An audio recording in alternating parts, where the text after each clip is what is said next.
The Link, here on Breeze 93.9 FM.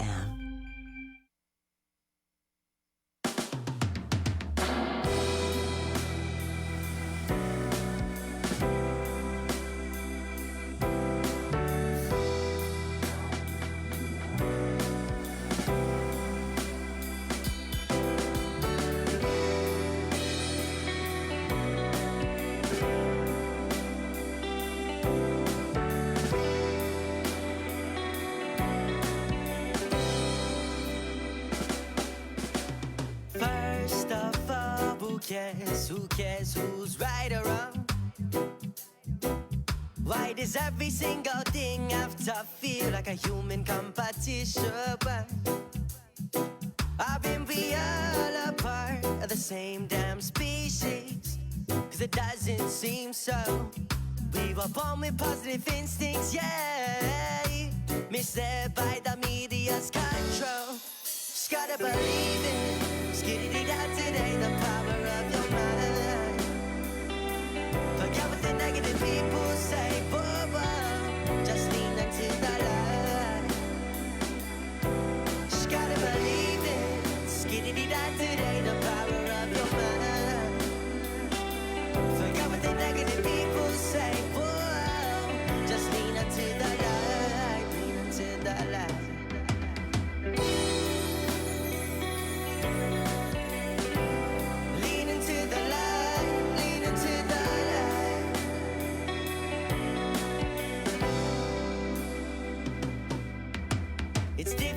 To influence the mass of humanity, but on the front lines where you'll find we fighting for the truth, changing unrighteous beings and blocking out our false realities. Cause if you follow we will follow you into the light. Said if you follow we will follow you. And this what the evil men say. Follow me into the darkness, yeah.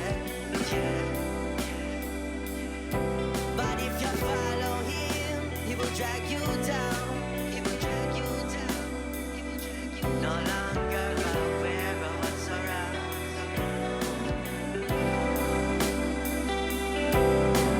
Follow us into the righteous light, don't you? Just gotta believe it. Skitty-dee-da today, the power of your mind. Forget what the negative people say, whoa, just lean into the light. Just gotta believe it. Skitty-dee-da today, the power of your mind. Forget what the negative people say, whoa, just lean into the light, lean into the light.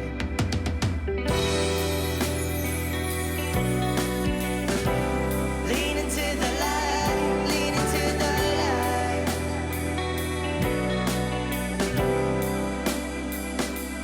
This is where you will find the tools that will lead to a change in your life. But you didn't think that was an option. So we're born with positive instincts, misled by the media's corruption. By the media's corruption.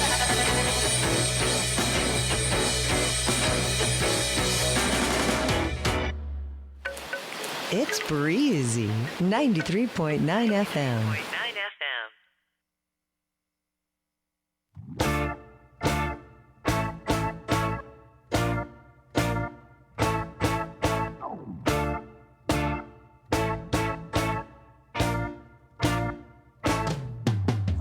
Ways away, my girlie left my side to run with some other dude who had a band better than mine.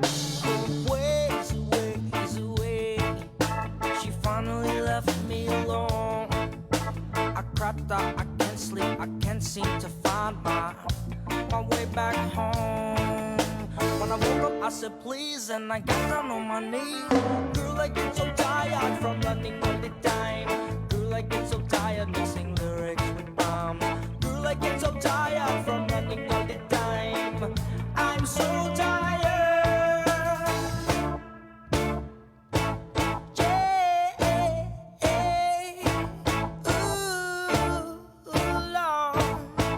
Ways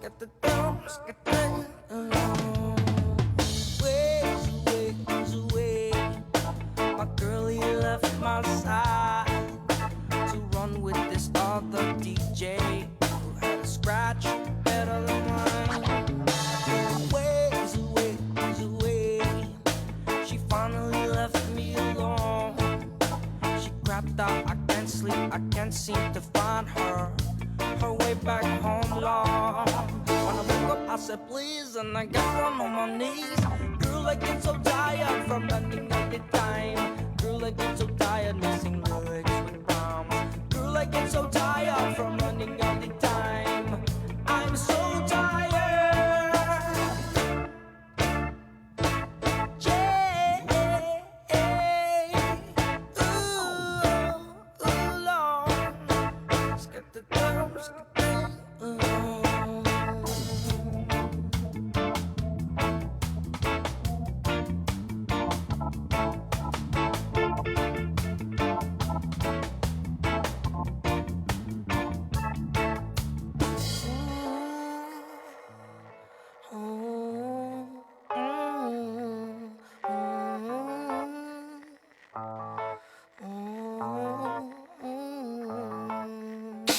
It's up to you what you really want to do. Stand it up all the time. She told me all last night. She put the sound down, picking up all the fools around. Oh no, she want me to wait, but then she don't know.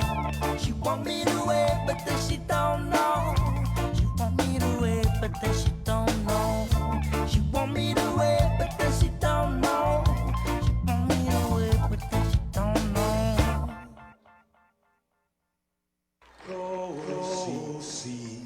Ya uli di sombranza tanmak e zu ita saluda antes di niga razalzan malak estrezas durante in todo il memu a nogi distanza como kupugi palu zangiman malak guafi ikonum nasugi airi prebatu la noci nai banderata gaigi pues atan fanni bandera kau esta pagua pumalalapa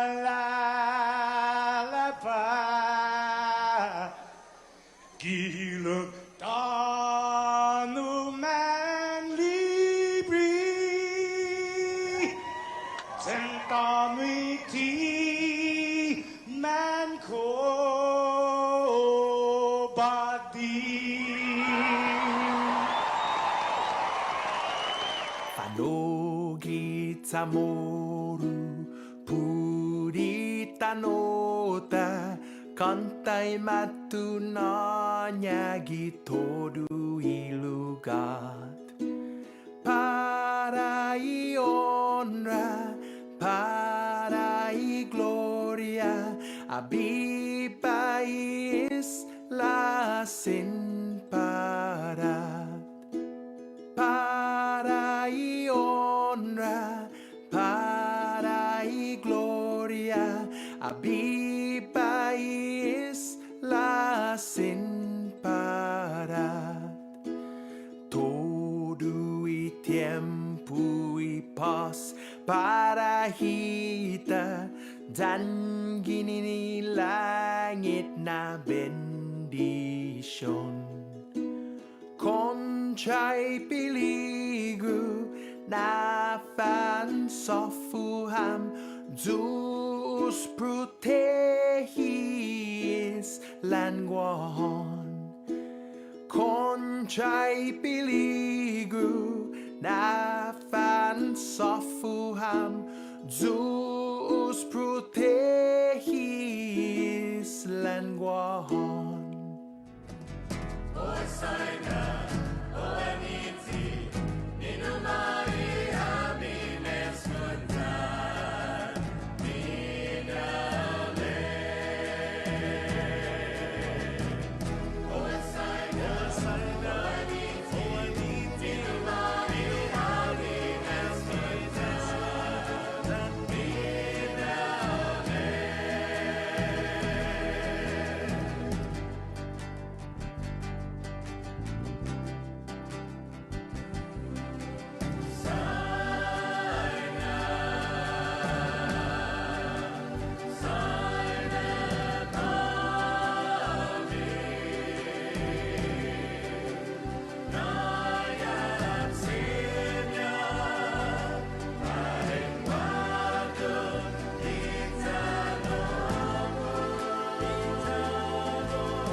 times I almost said what's on my mind, but I didn't.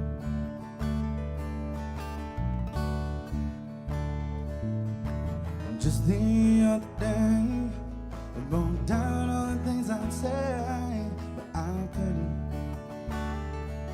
I just couldn't.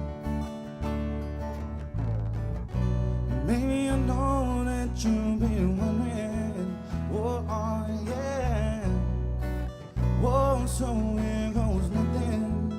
In case you didn't know, baby, I'm crazy about you, and I would be lying if I said that I can't live my life without you. 'Cause if no, I don't tell you all the time. You had my heart a long, long time ago. I wish you didn't know. Yeah.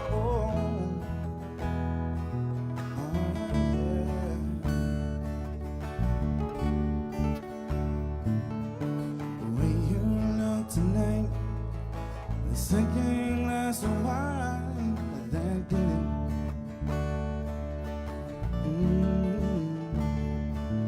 There was something about your kiss, and girl, it did me in. It got me thinking, well, I'm thinking. One of the things that I've been feeling, oh yeah. Whoa, it's time you hear me. In case you didn't know, baby, I'm crazy about you.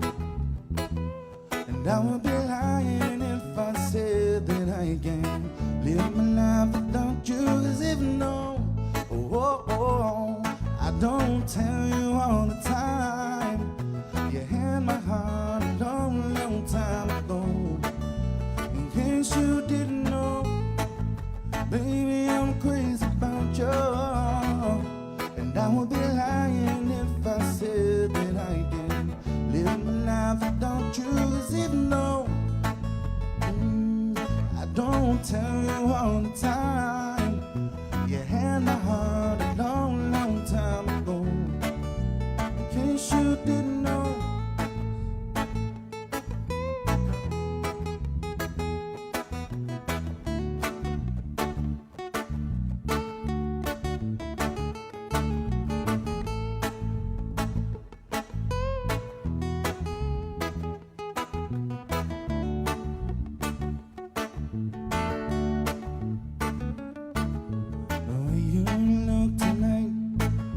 Second glass of wine, then did it.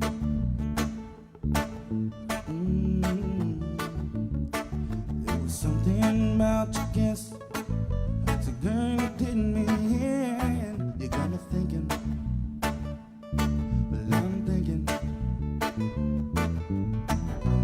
baby, I know that you've been wondering, oh yeah, whoa, so nothing. In case you didn't know, baby, I'm crazy about you.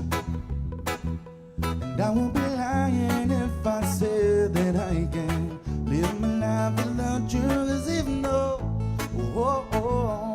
I don't tell you all the time, you had my heart a long, long time ago. In case you didn't know, so baby, I'm crazy about you. And I won't be lying if I said that I can live my life without you. Cause even though I don't tell you all the time, you had my heart a long, long time ago. You said you had my heart a long, long time ago. You had my heart a long, long time ago. In case you didn't know.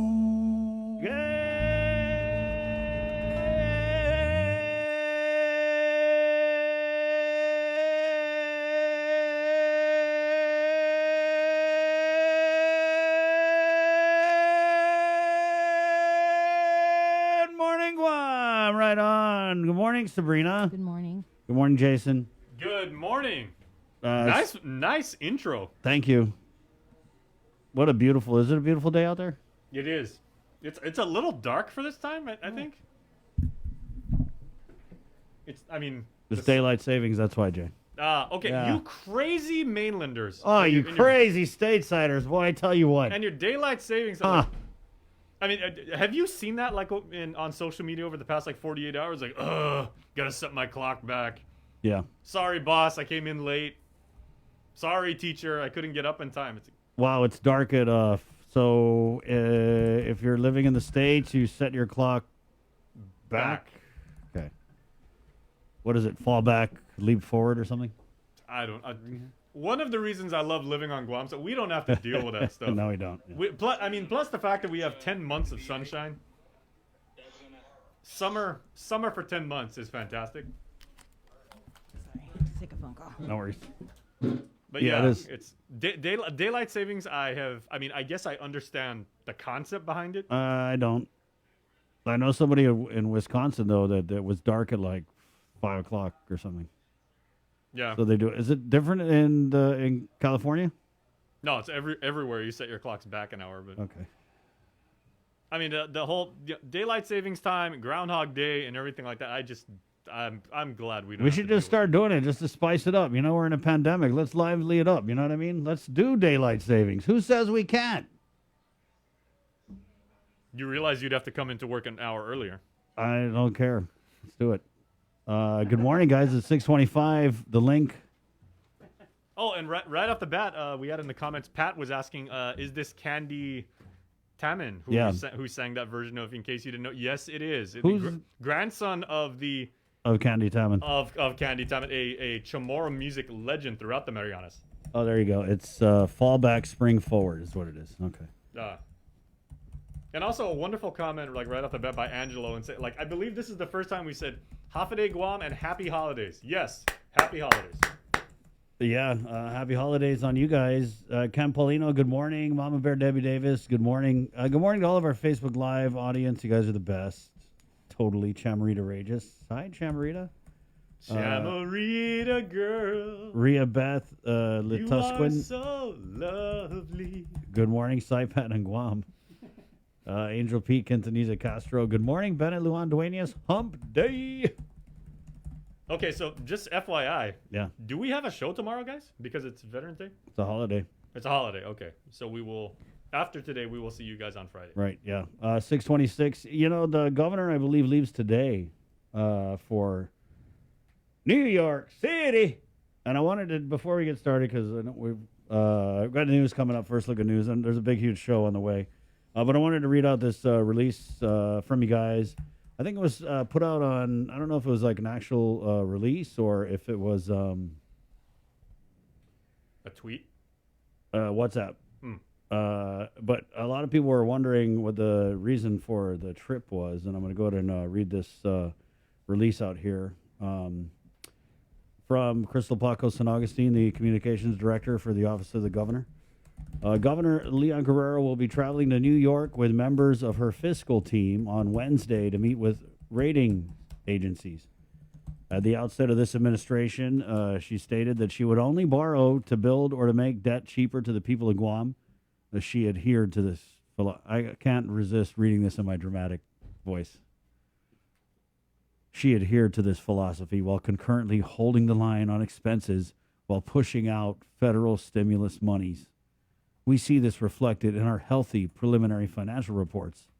Through the years, we have spent a great deal of time working with rating agencies to understand what is special about Guam, how we're different than other territories, and how we're building a diverse economy. The governor believes it is time to pave the way for upward movement in ratings, whether it occurs after this trip or is reflected after the next bond issuance. Favorable pricing and low interest rates come when rating agencies have a total picture of the overall fiscal health of our island. So that's what's happening. It's a kind of vague, though. You know what I mean? They don't name any specific ratings agencies. Usually when there's a trip like this, like, you know, if a governor takes a trip, they'll be like, oh, they're going to go check Moody's or Standard & Poor or Fitch or, and you don't really know what she's going to do on this trip. It kind of alludes to, and it's if heads of state on Guam ever go to deal with with the bond ratings and everything like that, typically they either go to New York or San Francisco. Correct, yeah. And so they're going to New York. But there's this little part here, and to me, it's just the whole thing is vague. I mean, how do you write that many sentences without really providing any tangible information? But there's this part here that I thought was kind of interesting. It says, at the outset of this administration, she, meaning the governor, stated that she would only borrow to build or to make debt cheaper to the people of Guam. So that little line in there, to me, maybe she's trying to borrow money over there in New York City. Or maybe they're trying to refinance the bond so they can get more money. I don't know. I'm just saying that usually when you have a governor take a trip like that with her fiscal team, you provide more info, right? But she just got dragged in the comments for this trip. Did you see our Facebook comments? Dude, it was crazy. People were like, yeah, go and don't come back. I mean, straight up, they were just, it was like, ooh, boy. And I guess it's because it's people are dying, right? And they haven't come out with a video about just this surge and how crazy it's been. I mean, it's kind of insensitive to just gloss over the loss of life that's happened during this surge, and it doesn't get enough attention. I understand. I don't know if they think that, oh, what, we got to come out every time someone dies and do a video or a statement. No, yeah, you do, actually, because every life is worth something. And I don't know what point we started being okay with just getting used to this, but that's where we're at now. And so I think that's kind of the sentiment of people is people are frustrated because they can't travel to New York City, first of all, right? Because your pool ran out. You probably don't have a job. Maybe you're on reduced hours. Future not looking so bright. But yeah, the comments were just nuts. The people were just all over this New York trip. Right. So it is what it is. I don't know if she's already left this morning, but yeah, that's what's happening. Yeah, I was thinking about something because, of course, tomorrow is Veterans Day. We're actually going to bring our friend Roro Ada on later on this morning and talk about what the Veterans Commission is doing. But you know, it's Veterans Day, and we're gonna celebrate and thank our veterans. But remember when do you guys remember how all the years when Madeline Bardallo was in office as our congressional delegate, and she always said, you know, there is no way I'm ever gonna miss Liberation Day and celebrating like with the people. She goes, you know, I may have like hearings and everything like that. She goes, I'll get, and she goes, I'm an old lady, and if I have to literally swim from DC to Guam to attend Liberation Day, I'm gonna do that. And that just made me smile last night. She always emphasized that, and she said, you know, it's so important to be here. Yeah, so there is actually a Veterans Day celebration going on tomorrow, right? Yeah. There's the ceremony in the morning. Yeah, and as Roland was telling us the other day, you know, there's going to be a big ride, and if you are a motorcycle enthusiast, you don't have to be a member of the Guam Hogs Motorcycle Club and everything. They are inviting riders from all walks of life and everything to join them as they all ride around. Right, we'll get Roland Ada, or Roro as he's affectionately known, on the show in just a little bit. Who else is coming on the show this morning? Well, we got the Minority Report with Senator Chris Duenas. Also, we're going to catch up with one of our favorite Board of Education members, Mrs. G, beloved by this community. You know, she had a scare. She was in the hospital a little bit ago. Yeah. And I remember I was trying to text her, and I guess one of her kids had her phone, and they were like, stop texting my mom about work. She's in the hospital. And then later on, Mrs. G was like, hey, boy, what's up? What did you say about her, Bree, that one time when you know, she really defended and stood her ground on something, but you're like, she's the sweetest woman in the world, she's an incredible baker, but she's also gangsta. Yeah, that's what the G is for. And that was high praise. Yeah, so she's coming on, and then from the NMI. Sorry, because it's a little confusing because they have delegates, representatives, senators. So Selena Babauta is a congresswoman from the CNMI. You might have heard about her. She's leading the charge there on this whole series of hearings, investigation hearings, into CNMI Governor Ralph Torres, who we've asked to come on the show. I'm going to ask again. I want to get him on. We were told they're going to consider it or whatever, but I'm going to follow up with that. So she's coming on, and then we're doing the Greater Good. We always do it on Wednesdays with West Care. They got a great program for veterans. And we're going to talk about that. So is Selena Babauta, who's coming on the show, how is she related to Sheila Babauta, who yesterday had the pleasure of introducing former President Barack Obama at the climate change conference? Do you guys know?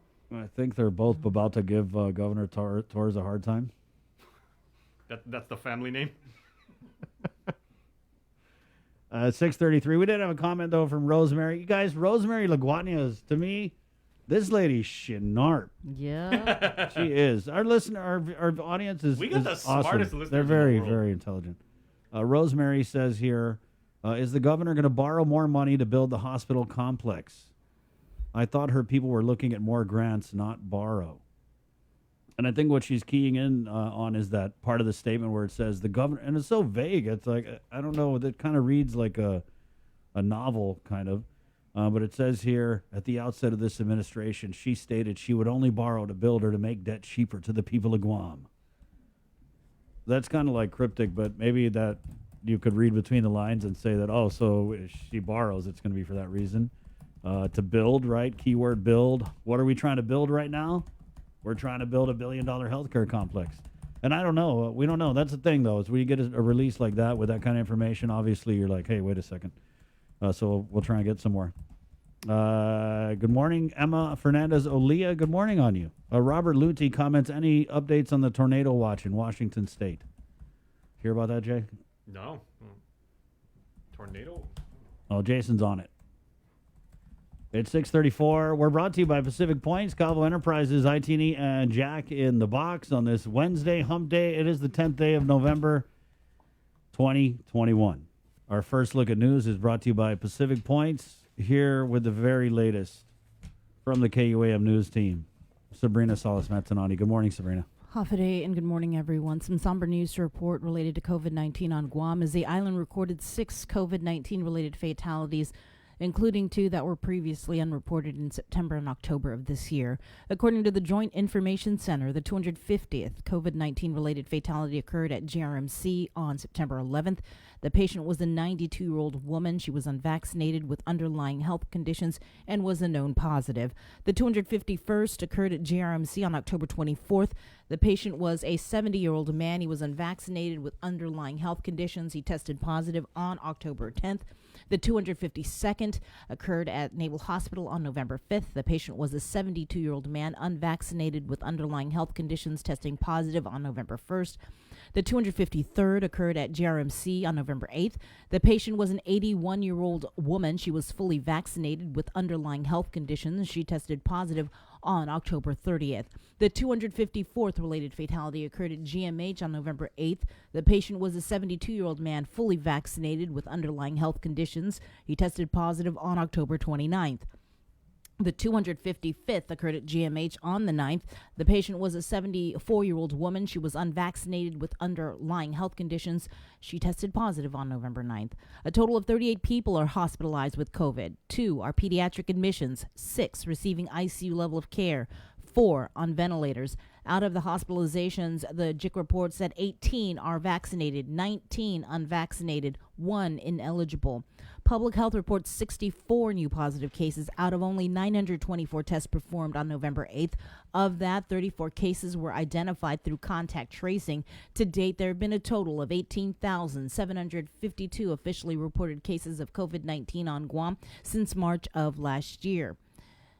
2,692 people are in isolation and 15,805 have recovered. The CAR score, 6.7. As for vaccinations, a total of 124,304 eligible island residents have been fully immunized against COVID. As for booster doses and the third shot, 12,025 doses of Pfizer, 5,212 doses of Moderna, 144 doses of Johnson & Johnson Janssen. GDOE, in the meantime, reported 7 more COVID cases among students and employees. GDOE confirming 3 are students. The cases were identified at Atacao Elementary, D.L. Perez Elementary, and Tamuning Elementary. As for the 4 staff that contracted COVID, they were identified at Maria Ujoa Elementary, Mauricio Martyrs Memorial Elementary, Benevente Middle School, and JFK High School. The CNMI, in the meantime, reports that 9 more people tested positive for COVID from travel testing and surveillance testing on the 8th. There have been 78 new cases since October 28th, 60 identified through contact tracing, 11 found through community testing, and 7 identified via travel testing. There are now 57 active cases. A total of 629 tests were conducted on the 8th. There are no active hospitalizations. The case count in the CNMI is now 369 since March of last year. The U.S. Supreme Court early this morning heard oral arguments in United States versus Jose Luis Valle Madero. At the core of this litigation, this is Supplemental Security Income, or SSI program. Madero was eligible for SSI when he was living in New York City, but was ineligible when he moved to Puerto Rico. The 67-year-old is disabled. After moving to Puerto Rico, the government in 2017 sued him in federal court in Washington, seeking almost $30,000 for SSI payments he received. Now, if you live in the United States territories like Guam, you are ineligible to receive SSI benefits. In September, Guam Attorney General Levin Camacho co-led a coalition of 18 attorneys general to file a friend of the court brief urging the U.S. Supreme Court to reject the exclusion of Guam and other U.S. territories from the SSI program and other nationwide federal aid programs. Now, here's a clip of the arguments this morning that were held before the U.S. Supreme Court. Mr. Ferre? Mr. Chief Justice, and may it please the Court. Not long ago, Americans with disabilities, especially the poor, were practically excluded from society. The SSI program helped change that, replacing an uneven patchwork of programs with a uniform standard of national support, guaranteeing poor and disabled Americans the autonomy to buy their own food and clothing, move more freely, and live with dignity. But that guarantee is not enjoyed by all Americans. Some are excluded because of where they live in the country. My client, Mr. Vaea Madero, an American citizen, qualified for SSI after suffering a debilitating illness while living in New York. His benefits were then revoked solely because he moved to Puerto Rico. We're here today because the government has sued him to recover payments he received while living there, even though he remained disabled and unable to work. Congress's decision to exclude the poor and disabled in Puerto Rico is based on the false premise that they are outside the U.S. The Downs Court, the same court that decided Plessy, deemed Puerto Rico foreign for domestic purposes because of the race and ancestry of its people. And as was made clear in Califano v. Gautier Torres, that premise from Downs continues to provide an excuse for Congress to deny equal treatment. As such, the proper basis to examine the exclusion here is heightened scrutiny. But it is also simply irrational to treat Mr. Vaea Madero differently just because he's now in Puerto Rico. That is what the lower courts unanimously held. For all relevant purposes, he is the same as similarly situated individuals in the States and the Northern Mariana Islands. Tax status is irrelevant. Those poor enough to qualify for SSI pay no federal tax, and they don't have to qualify. I welcome your questions.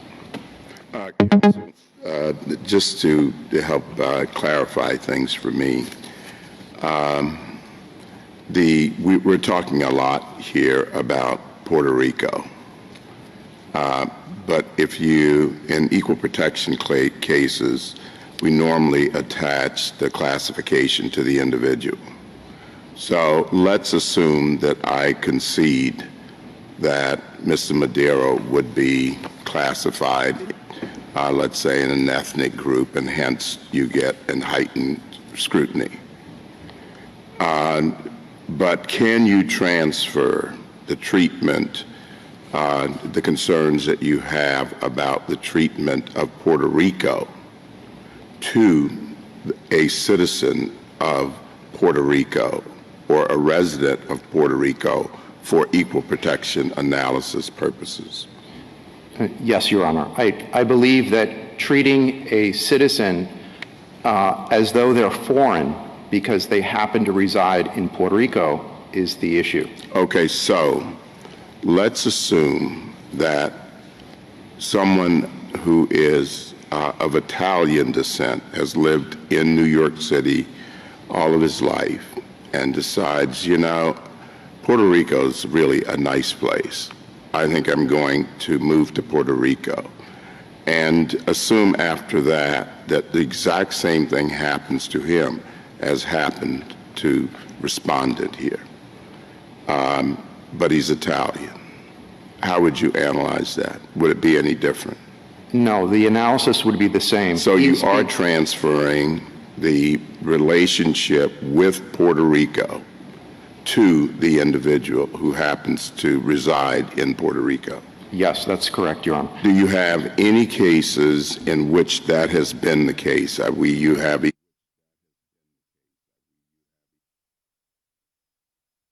protection cases involving women or blacks or members of Hispanic groups, etc., Native Americans. In other words, characteristics that attach to the individual. Do you have any where we have transferred the treatment of a state to an individual? I think, Your Honor, that this is a circumstance in which, because of the characterization of these unincorporated territories, anyone who now moves to these unincorporated territories is deemed now to be in a foreign country. And so that is the issue here. So I think that that does highlight that even if a non-Puerto Rican moves to Puerto Rico, they are now treated as being outside of their nation. Thank you. Counsel, is there any reason that your argument would not apply to every federal benefit program?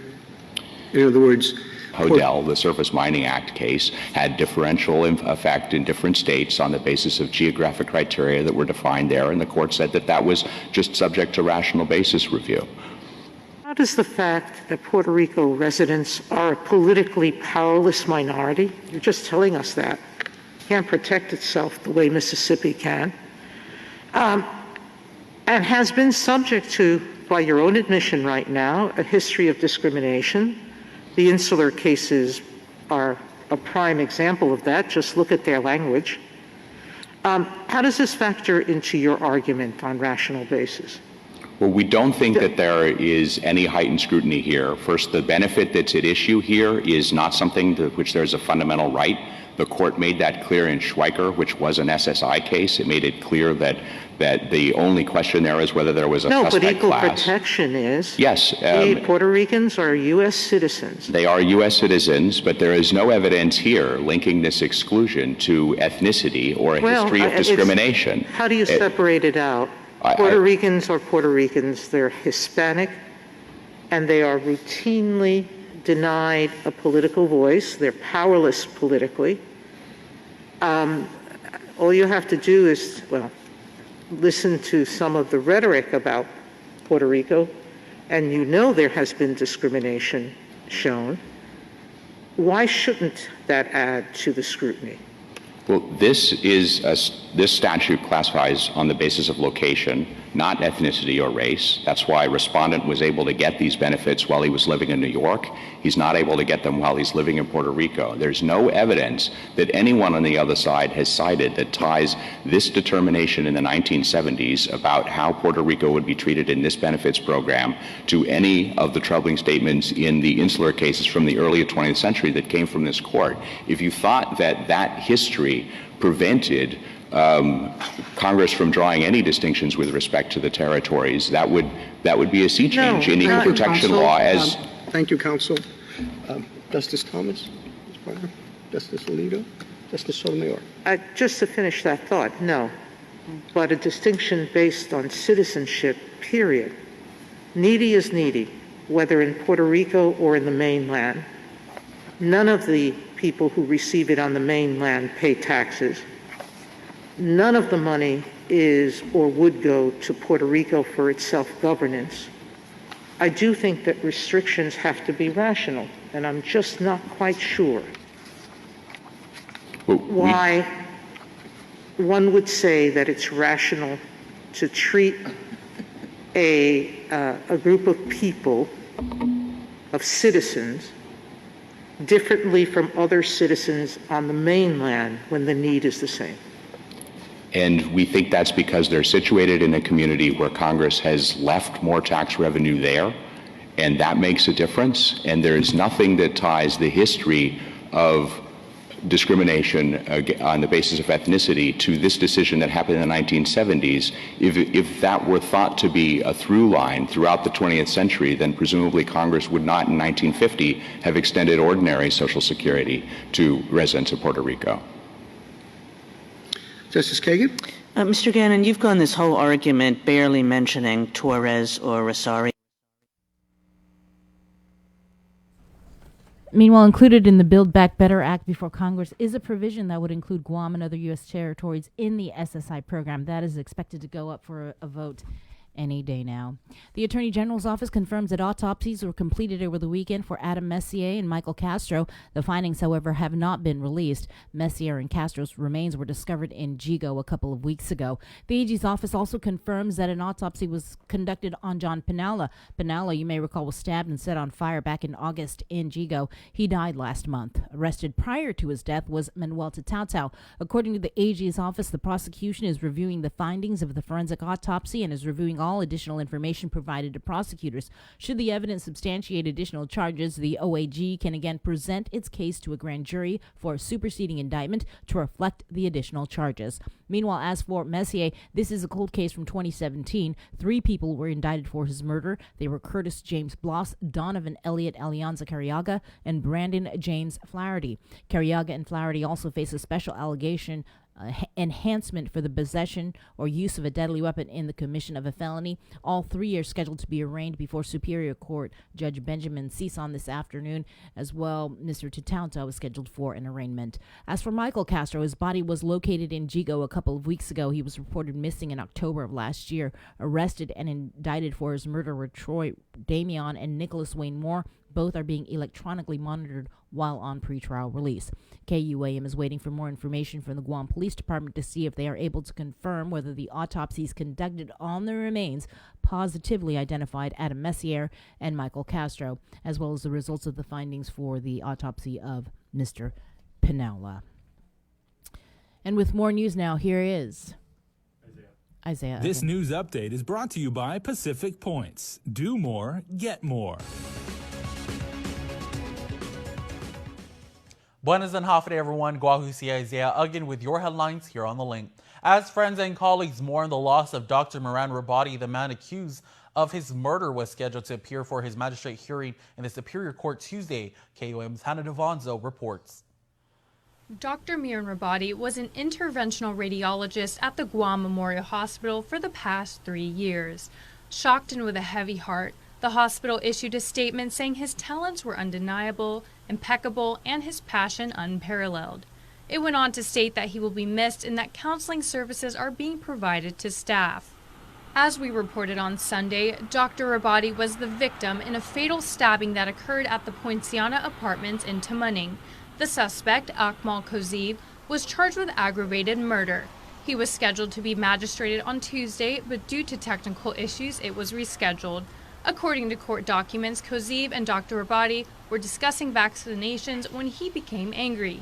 He allegedly wrapped his arms around his neck from behind and began choking him. According to witnesses, Kozeev grabbed an animal bone from the kitchen and struck Dr. Rabadi in the neck. At one point, the victim was able to run away and was chased by Kozeev, who then stabbed him in the neck multiple times with a knife. When police arrived, he allegedly told them, "I killed him." For JJ and Francesca Ambrose, owners and trainers at Steel Athletics, they knew Dr. Rabadi well, as he was a member at their gym. They mourn the loss of their friend. He was always looking out for us, the gym, and the people around him. I mean, he was just a great person to have around. Reporting for Guam's News Network, I'm Hannah Devonzo. Kozeev is now scheduled to be magistrated in the Superior Court on Wednesday. Guam remains a primary target of China should a conflict escalate with the United States over Taiwan. That was one of the sobering scenarios from a high-level briefing delivered to local officials by the U.S. Indo-Pacific Command. KUM's Nestor Lacanto reports. Top administration officials, senators, and mayors attended the invitation-only briefing hosted by Joint Region Marianas Commander Rear Admiral Benjamin Nicholson. It was organized at the request of Congressman Michael Sinicolas, who said in a news release that while he has received briefings from Indo-Pacific Command on regional threats, he wanted to extend the same opportunity to local leadership. Among those attending were Republican Senator Jim Moylan, who says our main adversaries remain Russia, North Korea, and China. They have grown significantly in military might, faster than ever before. Democrat Senator Talina Nelson also attended. She says China was in focus as one of Guam's biggest threats. Some of the primary concerns were the growing ability and capability of China, and so that was what they shared with us, and also the capabilities of Russia and also the threat of terrorism. Moylan adds that China's resolve to assert ultimate control over Taiwan will be a likely flashpoint. What happens in Taiwan will trigger the importance of our island in this theater. But I'm confident from the presentation given by the Indo-Pacific Command that they are more than aware and they are ready to protect our island. He says that protection may not come in the conventional sense. While the military has set up anti-missile defense systems here, that may not be how Beijing will attack, at least initially. Cyber techniques, killing us with isolating us, not having us be able to communicate, which we can see them practicing already, right? And if they can control it that way, then they don't have to take the next step. The briefing also comes on the heels of an annual Defense Department report to Congress, which reconfirms, among many other things, that Guam is well within reach of a Chinese missile attack. For Guam's News Network, I'm Nestor Lecanto. The governor has signed the local war claims bill into law again. It's a corrected version of the one she signed previously. Senators removed an amendment that was mistakenly added to the bill. It would have allowed for potentially thousands more claimants by opening the program to all who suffered death or atrocities on Guam during World War II. In her transmittal letter to the Speaker, Governor Lulian Guerrero acknowledged that the payment of war claims is imperfect and that no such payment could ever provide adequate redress for the suffering of our people during the Japanese occupation. She says she intends to submit an implementation plan that could result in providing reparations to potentially hundreds of additional claimants who would have not otherwise received them. The bill was intended to address an estimated 700 applicants who missed the deadline for the federal war reparations program. On Tuesday, one of many vaccination clinics for children ages 5 through 11 to get their first dose of the Pfizer pediatric vaccine was held. KUAM's Daniel Perez reports. Ready? 1, 2, 3. Good job! Wow, so great, buddy! Several island children rolled up their sleeves to receive their first dose of the 2-dose series of the Pfizer pediatric vaccine at the Northern Region Community Health Center. Jigo resident Lady Sablan showed up to have her 4 children vaccinated. It's something they've been waiting for, with their older siblings being vaccinated. My husband and I are both vaccinated. It's just one more layer of protection for them. You know, they're supposed to go back face to face soon, and it's good. It's been 2 years with COVID, so it's something that we talk about with them, and then with the vaccine being available. First to the adults and then to their siblings above 12. So it's something that's been talked about, and talk about being brave, and so they wanted it. They knew they had to be brave. Although not all parents will have their children vaccinated, Sablan says for her, she's thinking about her kids' safety. It's something that you have to discuss with your family, and for us, it was the right choice. I can't really speak for other parents because you have to think about your household and what's right for you. Public Health PIO Janela Carrera said that they will address concerns parents may have with the vaccine. We partner with institutions like CDC, WHO, so that we have the right messaging out there, the right messaging strategy to the community. One thing that I do want our parents to be reminded of is that, a lot of the COVID-19 cases, sure, in the beginning were of the adult population, but we did see COVID-19 cases in our youth, in our younger population as well. According to Carrera, public health's primary focus now is to get as many children vaccinated as soon as possible. In order for minors to get the vaccine, they must be accompanied by a parent or legal guardian. Parents must have a valid government-issued ID, and guardians must present legal guardianship or power of attorney documentation.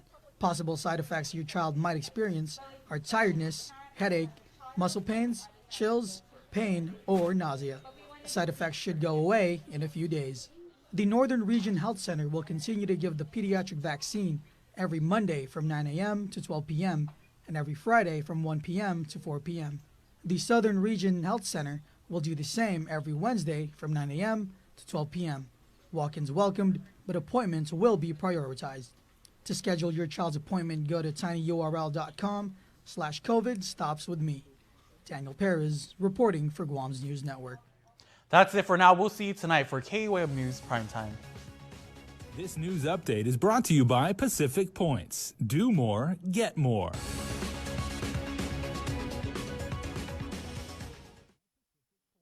Do more, get more. The push to vaccinate kids could help get families together this holiday. More than 360,000 children under the age of 12 have already received the first dose. Now the White House is enlisting schools to help make sure all kids get the shot. Nikki Batiste is outside an elementary school in New York City with more on how this works. With this vaccine, we can take away at least one of your worries, a big one. Surrounded by students and parents in Virginia, First Lady Dr. Jill Biden launched the administration's School Children Vaccination Campaign. Please make the decision to protect your children with the same vaccine that has already saved millions of lives. She spoke at the historic Franklin Sherman Elementary, where the polio vaccine was first administered to kids in schools almost 70 years ago in 1954. It's safe, it's free, and it's available for every child in this country. The administration is also encouraging school districts to use coronavirus relief money to organize vaccine clinics for students. 1, 2, 3, let's go. Vaccine clinics like the one at PS 19 in Lower Manhattan. How is it? This is exciting and very much anticipated, and we're happy that it's here. Dan Domenech is the executive director of the American Association of School Administrators. He says the sooner more children are vaccinated, the sooner restrictions will ease. Do you anticipate schools across the country might be maskless by the end of this school year? There will be many buildings and many districts that will be. And those will be the ones that made the effort and got the larger percentage of the students and staff vaccinated. You did it! The goal of the Biden administration's initiatives is to provide reliable information and access for parents who may be hesitant to vaccinate their kids. Nikki Batiste, CBS News, New York. NMI Governor Ralph Torres has had enough in a scathing letter to Representative Selena Babalta, who chairs the House committee investigating his expenditures. He says he's the only governor in the NMI's history to experience this level of harassment and slander. Tomas Manglotnia has the details. NMI Governor Ralph Torres did not mince words. NMI Governor Ralph Torres did not mince words in his November 8 letter to Representative Selena Babalta, who chairs the House Committee on Judiciary and Governmental Operations, which is investigating Torres' expenditures and travel. The governor writes in part, "We cannot allow perpetual harassment and obstruction of the legislative branch onto the executive branch to be a norm." He says he has done nothing wrong. At the end of his 2-page letter, he adds, "No governor has experienced this level of harassment and slander in the history of the CNMI." The governor also pointing out that he has yet to see a committee report submitted to the House Speaker. He proposes that the committee provides a list of questions in writing by Monday, November 15, which he'll respond to in writing explaining the legality and causes for his actions. Torres writes that while the Democrats in the House might not like his answers, he'll only share the truth. In an interview with KUAM, Chair Selena Babalta weighs in. If he should ever try to invoke any immunity, implied immunity he thinks he may have, that is far greater a danger to democracy than what he claims the JGO committee is doing. I did speak with the legal counsel about it. We don't even need to reply to him, but we may. I'm glad, like I said, he's answering the questions from the media, especially the hard questions the media should ask him, because innocent people don't hide things behind a $150,000 lawyer. She says they don't plan to submit their questions as requested. She says the subpoena for Torres will be issued by the end of the year.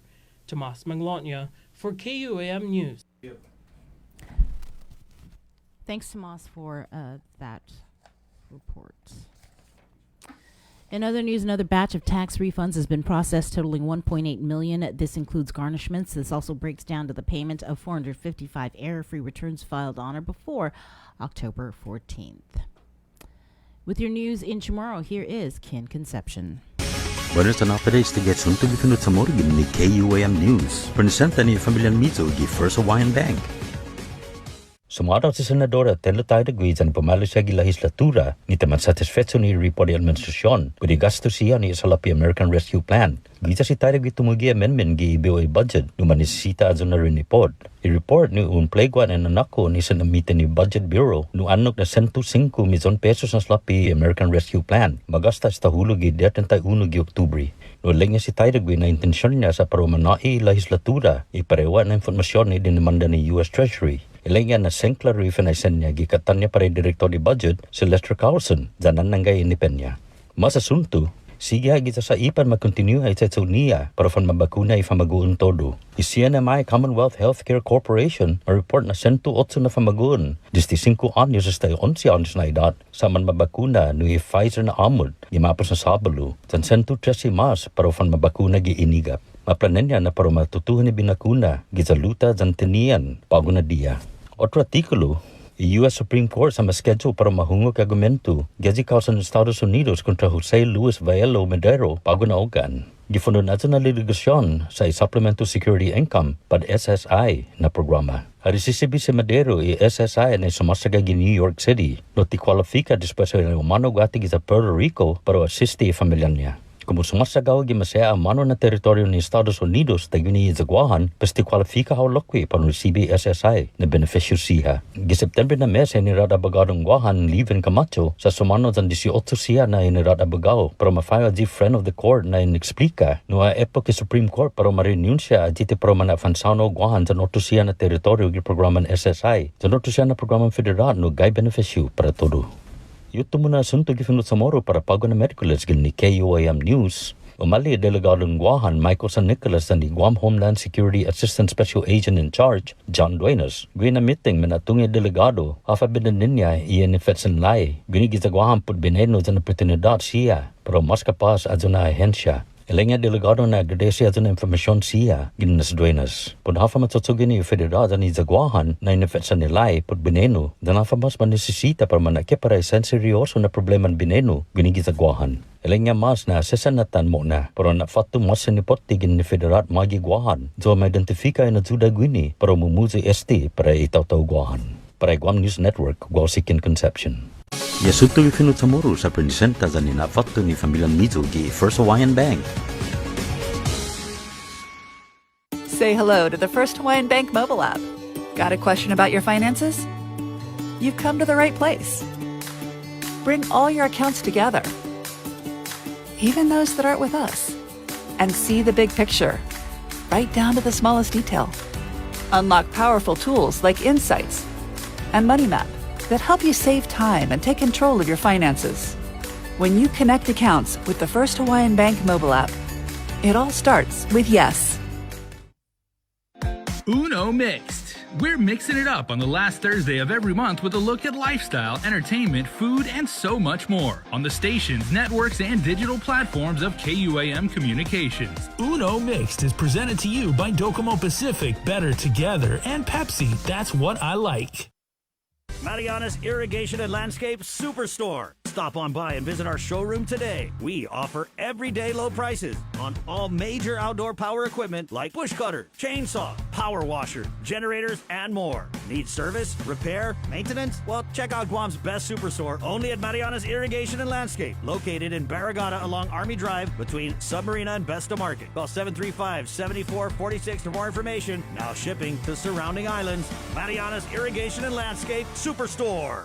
Get the job done the right way by getting the right stuff at East West Rental Center. With years of experience helping builders, we definitely got what you need. Call 646-1463 or visit us in Upper Tumon. Open Monday to Saturday from 7 a.m. to 5 p.m. and on Sundays from 8 a.m. to 5 p.m. Do you feel like you're missing out on something? Make life more rewarding with Pacific Points.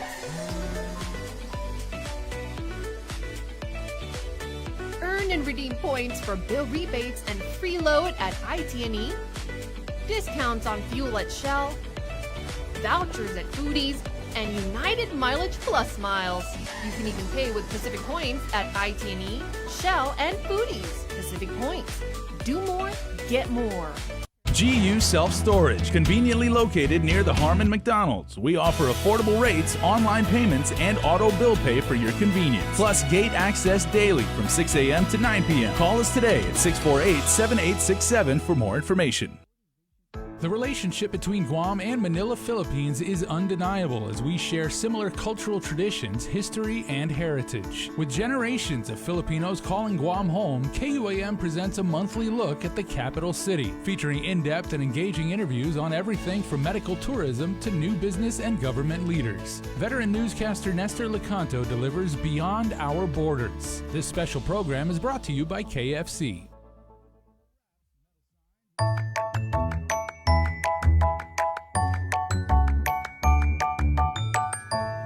Alpha Day, I'm Angel Sawan.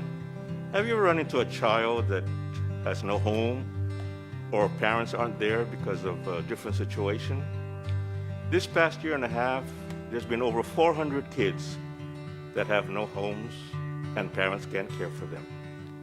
My choice of giving is giving them an opportunity to find a home, to find the care, to find a smile, to find something to change their lives. The Mayor's Council of Guam, in partnership with the Foster Association of Guam and Harvest House, want to find homes for these kids. Help us find homes for them so that they can get the love and the care that they all deserve.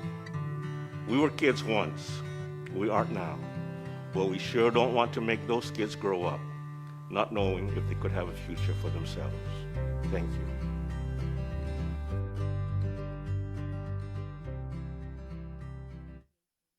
Looking for TV schedules, upcoming sports, or special presentations, or what you may have missed over the busy week you had? Well, look no further than KOAM Digital Digest. This weekly emailed newsletter puts all kinds of information in the hands of subscribers each and every week. Just subscribe and we will make sure you keep up with your favorites and stay informed and entertained throughout it all. Go to KOAM.com, click on the newsletter tab, give us your email address, and you are all set. Brought to you in digital partnership with King's Restaurant and Ruby Tuesday Guam. It's the KOAM Digital Digest, your weekly guide to the latest information and best entertainment on the stations and platforms of KUAM.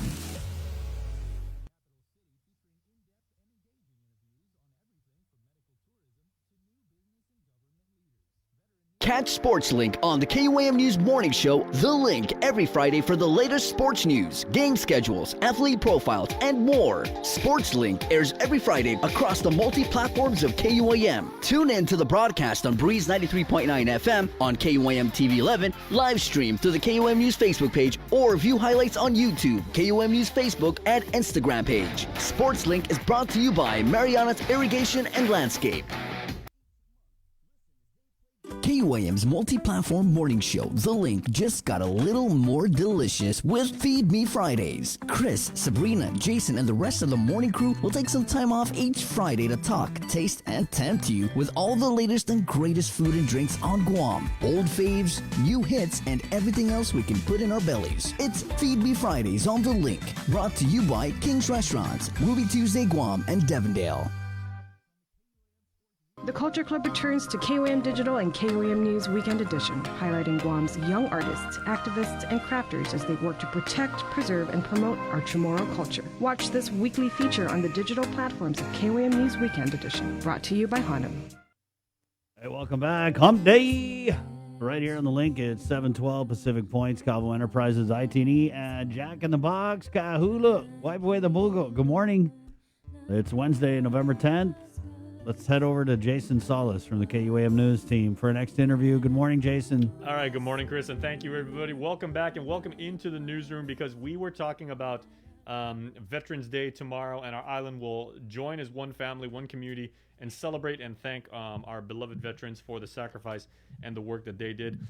The celebration continues as we have Roland Atta and Anthony Tyron right now, and there is a Veterans Standing Together celebration this weekend from 3 to 10 p.m. up at the VFW in Jigo. So, gentlemen, thanks for being on the show this morning.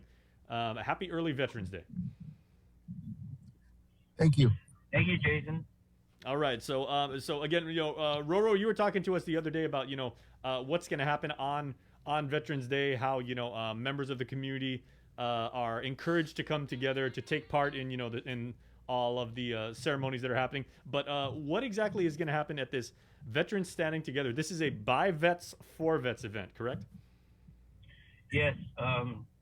The HMI group is going to be doing a Veterans Day celebration fundraiser over at PFW and GIGO.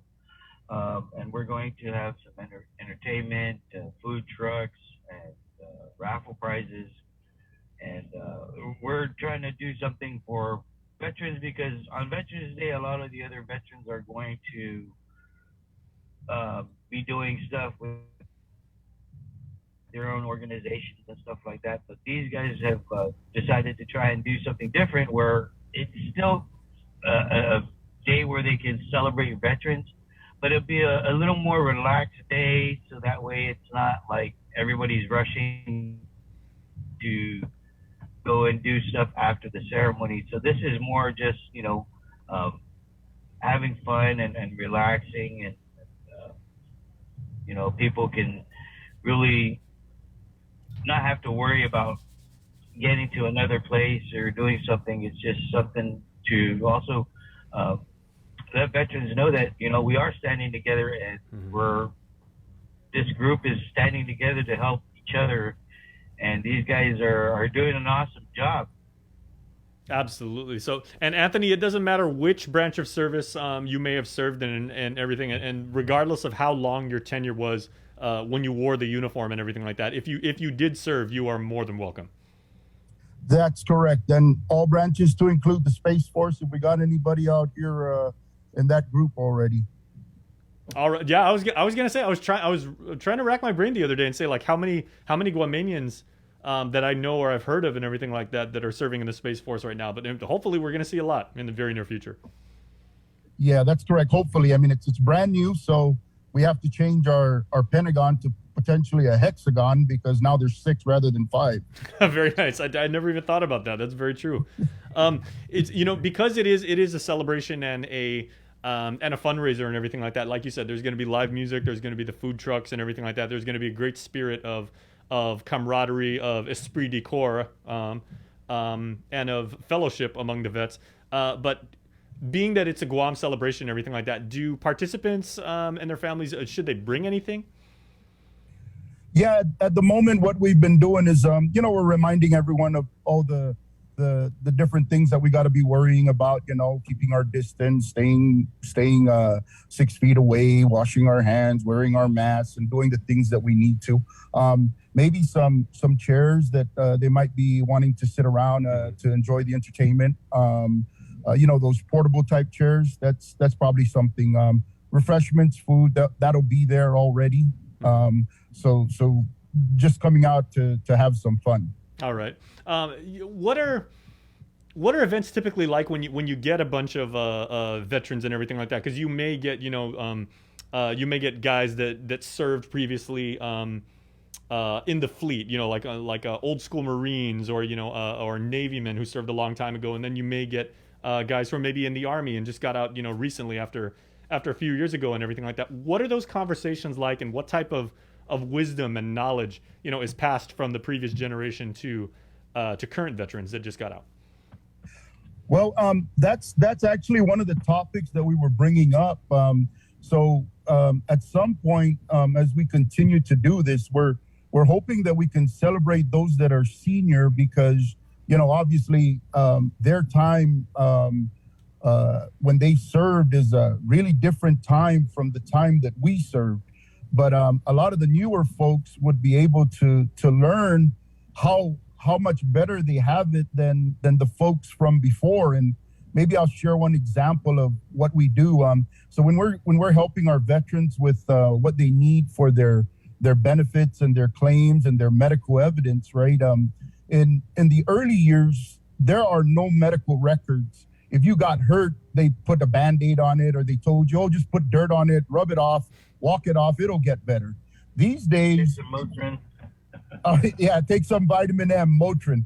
These days, we have our veterans that our older veterans are telling them, go get seen. Don't think that just because you go there, you're weak. And actually, it actually helps them to be healthier when they get to the doctor when they're actually hurt. Unlike years past, they wouldn't allow you to go. Some of our boys returning home from some of the wars, when they come home, they don't want to go to the doctor. They want to go home to their families. So they usually tell the military, oh, I'm doing good, I'm fine.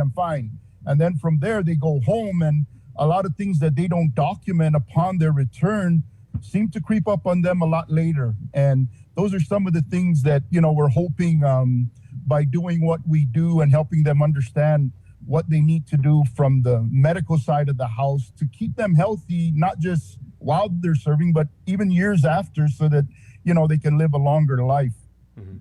And Roro, as long as I've been interviewing you, you've always tried to advocate for our vets who come back, and if they happen to be suffering from PTSD, or they have like lingering effects either from training or from things they may have seen, and the atrocities of war, and even when they come back and they lay down the rifle and they don't put on the uniform, the battle continues, but internally. So will you be maybe just touching on that when at least a little bit on Saturday? Well, that's kind of what this organization does is they go out, they actually go and do some outreach to the different villages and stuff. Right now, I know we've done Enerahan, Malesu, Jigo, Dededo, Asin, and we reach out to all these veterans and let them know that they're here to help them increase their their ratings, or some of them have never even applied for any of their service connections, so they just get out and be like, oh, I never applied because back, like I said, like Tony was saying, some of them are just they heard of some of the stuff that happens in the VA as well, and we're trying to teach them that they're getting a little bit better, and we're trying to help get what they deserve instead of just sucking it up and driving on. And so these guys are like I said, they've helped other veterans to realize that okay, now I can get some help, or these guys are going to help me get it. So that commitment and the fact that you guys are still a band of brothers, I mean, nothing has changed from that, and I think that's even wonderful that you even accept and embrace people that you have never met before, different branches of service, guys that are maybe 20, 30 years younger than you. It's like, hey, we've got kind of that one phrase that they use in like military movies, we spilled the same blood in the same mud and everything like that, and we went through the same training, and we have the same passion and everything like that. So I'm right here for you, just as if we would when we were in a foxhole together. Yes. Okay, so this is going to be Saturday, of course, Saturday the 13th, starting at 3 in the afternoon and going all the way until 10. So this is a proper Guam party. And it's, of course, at the Veterans of Foreign Wars, VFW Post 1509 up in Jigo. That's at the Jigo Town Hall Center over there, right next to the bank.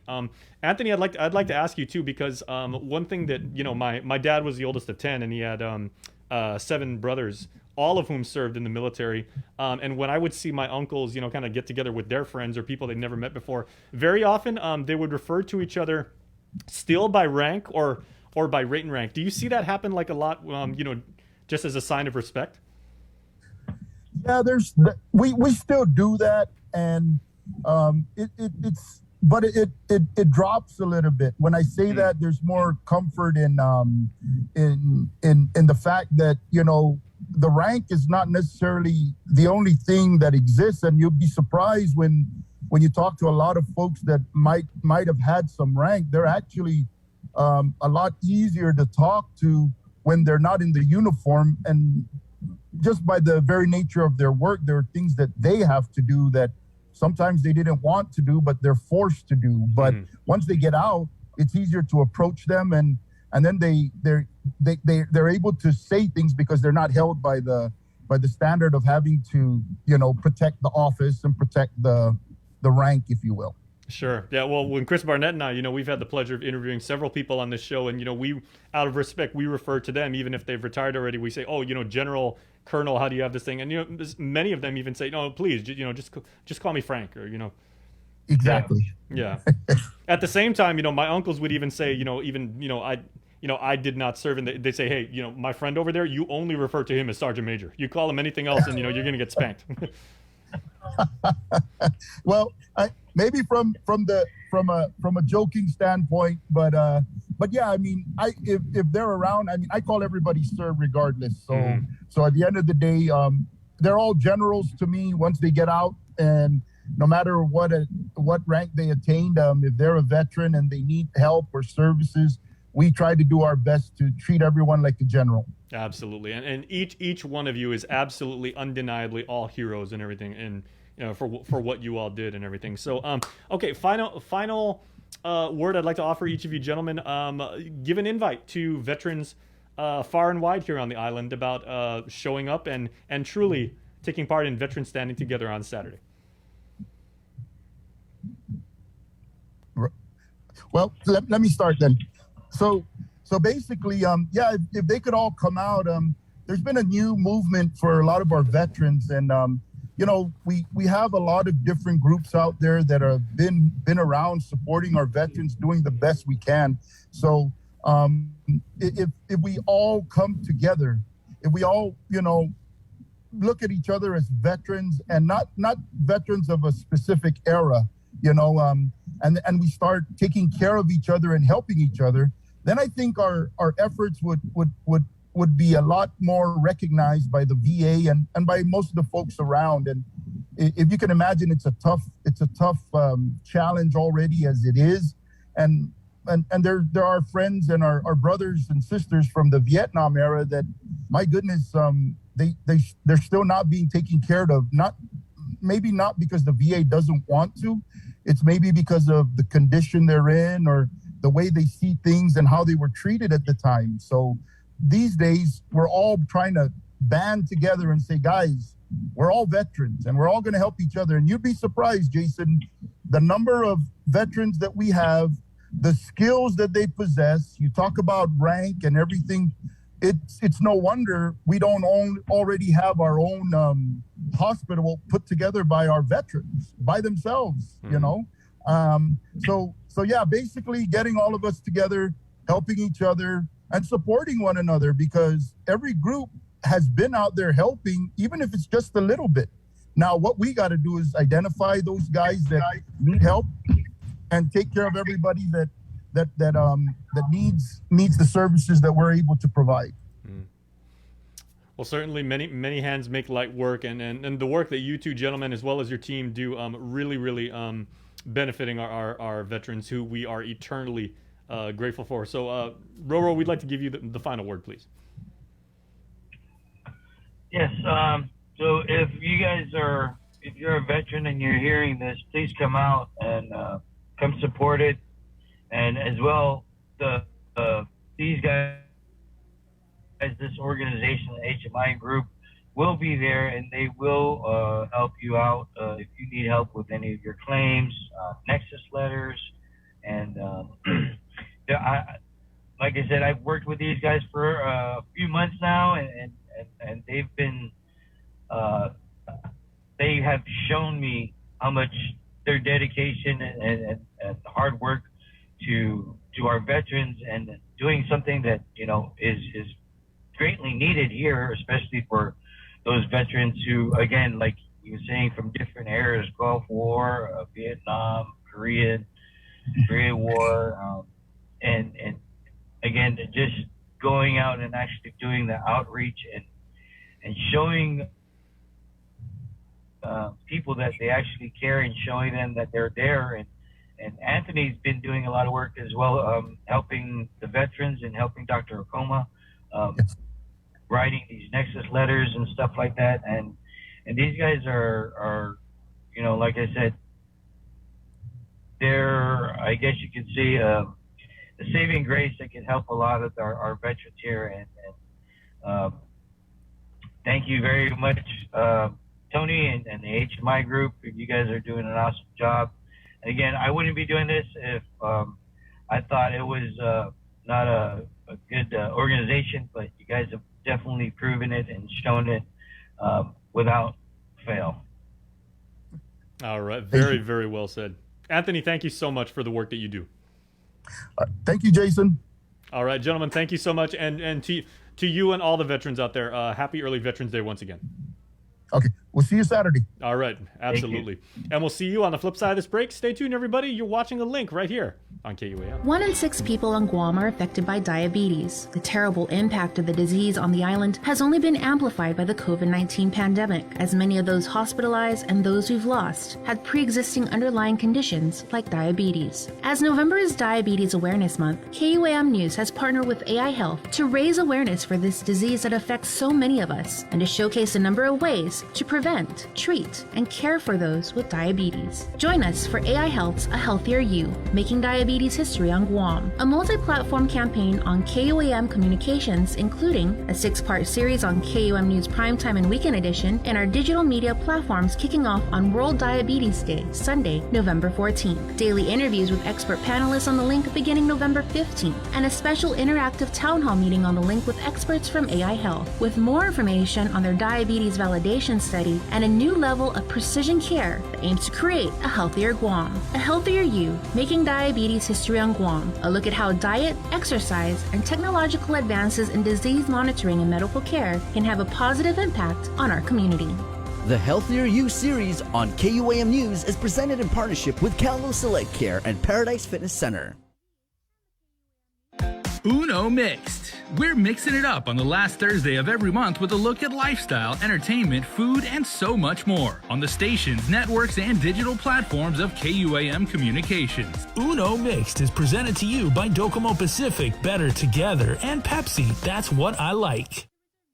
This holiday season, we're once again bringing together the island's largest array of local vendors for a special innovative way for you to shop, broadcast, and go digital with Team KUAM. Join us on Sunday, November 28th for the annual Christmas Pops Virtual Holiday Market at 12 noon on KUAM TV8 and the KUAM News Facebook page, plus additional show times through December 11th. We'll also be featuring vendors daily with posts with QR codes and links on our social media pages beginning Monday, November 29th, and hosting an exclusive Christmas Pops website for your one-stop shopping. It's a safe and convenient way for you to shop local this holiday season. To reserve your spot, email promotions@kuam.com today. Virtual space is limited. Presented by UOG School of Business and Public Administration. This year, Giving Tuesday falls on November 30th. And though our community is still facing some of the most challenging of times, there's no better time to volunteer, donate, spread awareness, and do whatever you can to help those in need. Let's continue to build a wave of generosity that creates a ripple effect for all in our community. Throughout the month of November, Team KUAM Care Force will be showcasing some of our favorite charities. To inform, inspire, and introduce you to the wonderful things these groups are doing for our community. We're also calling on you to donate to our food pantry and toy drive to benefit the Salvation Army at our KUAM studios. Any weekday between 10 a.m. and 2 p.m. starting on November 1st. Or stop by our second annual donation drive-thru event on November 30th. You can also visit our studios to sign our Kindness for Caregivers wall to show our healthcare workers our appreciation. So be a giver and join the KUAM Care Force this year in making a difference this Giving Tuesday. Giving Tuesday 2021 is presented in partnership with our community partner, APL. Better Ways. Let's get merry during the most wonderful time of the year by making spirits bright. KUAM Communications and Coast 360 want to highlight your decorations and lights by flooding the social media pages of KUAM with your videos and photos. Finish your holiday setup, snap a few shots or video of your delightful display, and send it to us through social media or email them to promotions@kuam.com. Check out our posts every Friday or tune in to KUAM News Weekend Edition for a special montage of the submissions certain to be making spirits bright with every broadcast. Warmest holiday wishes from KUAM Communications and Coast 360 Federal Credit Union. Together, we thrive. Learn about people and organizations making a difference in our community on the greater good every Wednesday during The Link. Building awareness, promoting events, generating change. Find inspiration to seek out the greater good every Wednesday. Listen, watch, stream. Miss The Link, miss a lot. Presented by Jay Goodman, a happiness company, and Guam Windward Memorial. Celebrate life.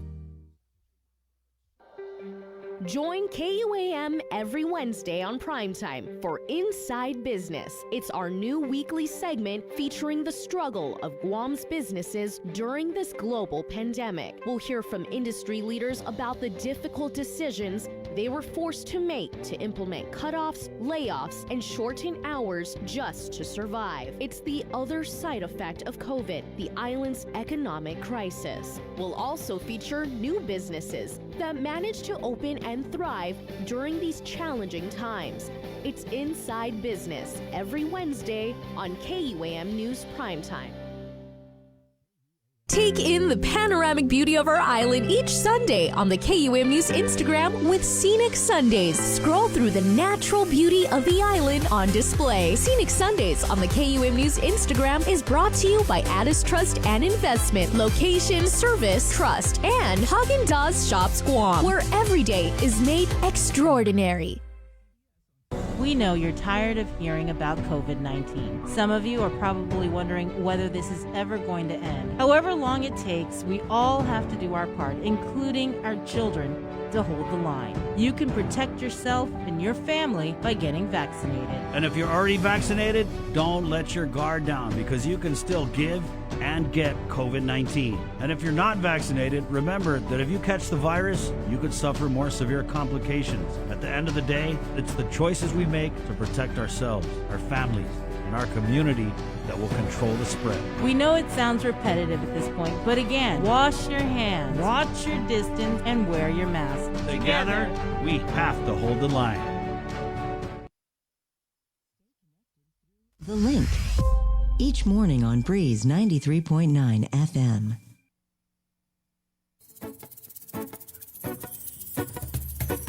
Yes, sir.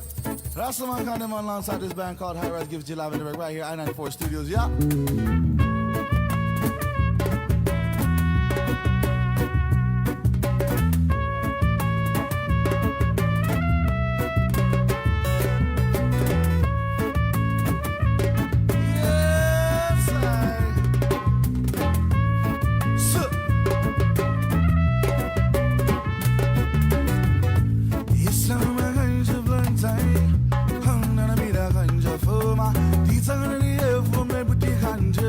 Babylon come and light it up on fire, me child. Some are ganja blunt time. All and a bit of ganja for my. These are gonna the air for me, but the ganja. Babylon come and light it up on fire.